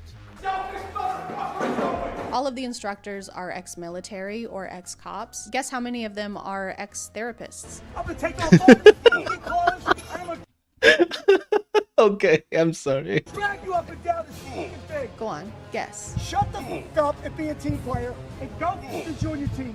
You say another f***ing word, you're gone. Guess. There's no way the whole front of your shirt is not covered in mud by now. If it is, you're just being a little bit. Guess. 60% you will not be here on Friday. Based on the clips I've seen, if you were to cry in front of any of these instructors, they would, without hesitation, call you a giant pussy.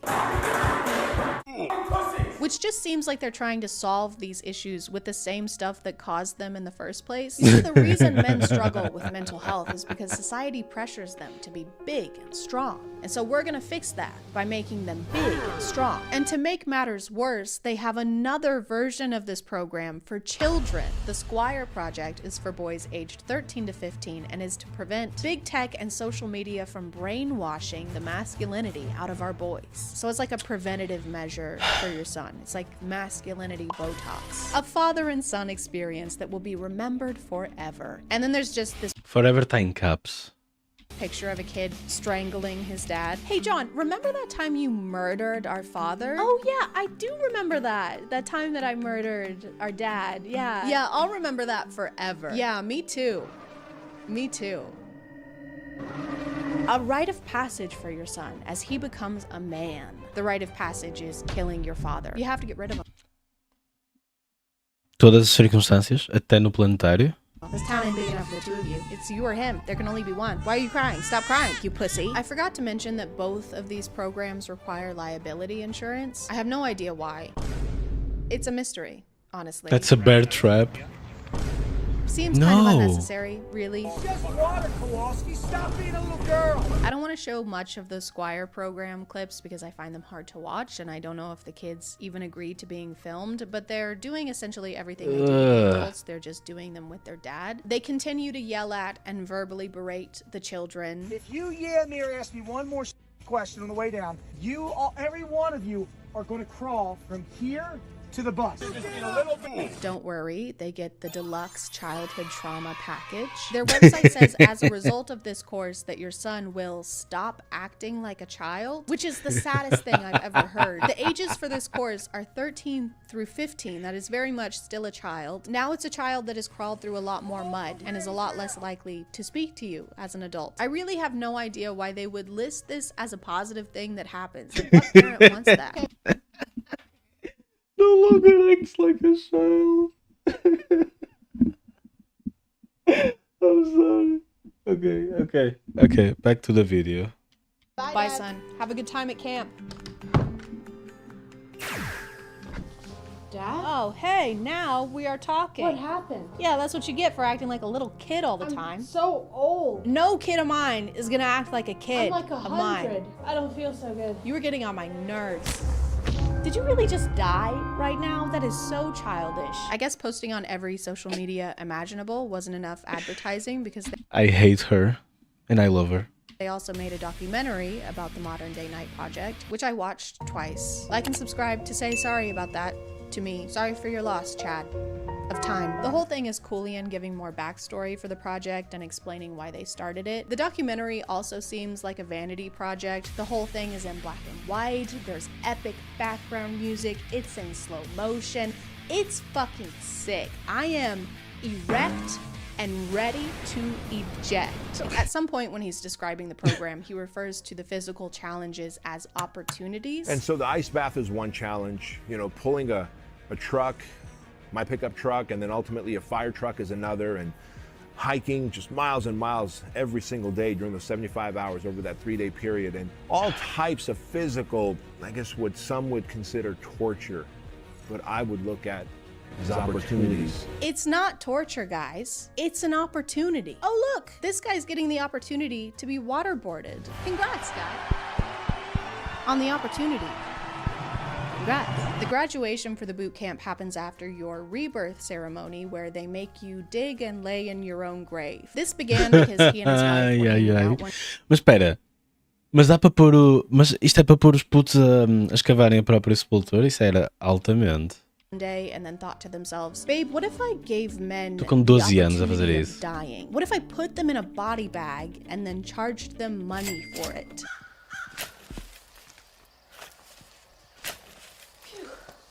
Alright, and it's just gonna ask you a question there.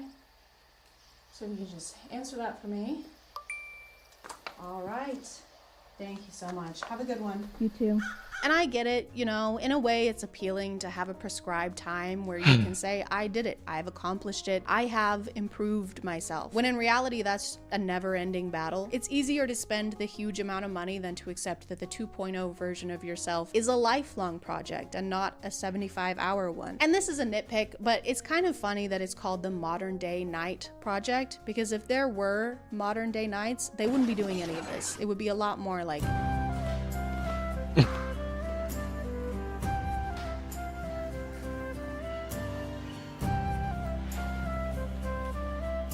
Eles jogarem o Mario Kart 8. É 7. Desculpem o lapso. É que o Mario Kart... Não, é o 8. Mario Kart 8, está certo.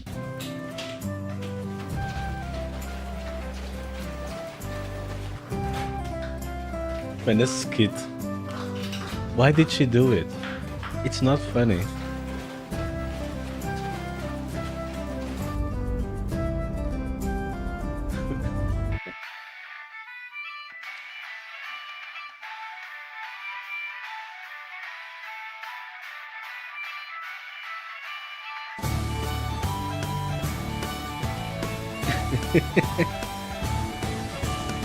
Why? I'm gonna call it there, guys. Thank you for subscribing, and if you are still here, thank you so much for watching. I appreciate you clicking on my video out of all the videos that are on here, and I'll see you next time. Okay, bye. Attenzione pickpocket! Attenzione borseggiatrici! Pickpocket! I don't know what's happening, but I like it. I like it. E olha, posto isto, vou para a caminha. Tenho que ir. Estou muito cansado, mas hoje até foi produtivo. Não sei o que é que vou fazer nas próximas semanas. Queria fazer qualquer coisa, mas eu já percebi que não vou fazer nada. It is what it is. Olhem, durmam bem. Muito obrigado por me ter feito pela companhia durante este vídeo.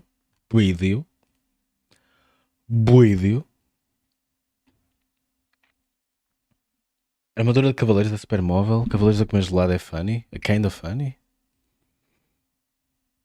Eu gostei muito deste vídeo. Olhem, dormam bem. Stay safe, guys. Stay safe. And I love you and appreciate you.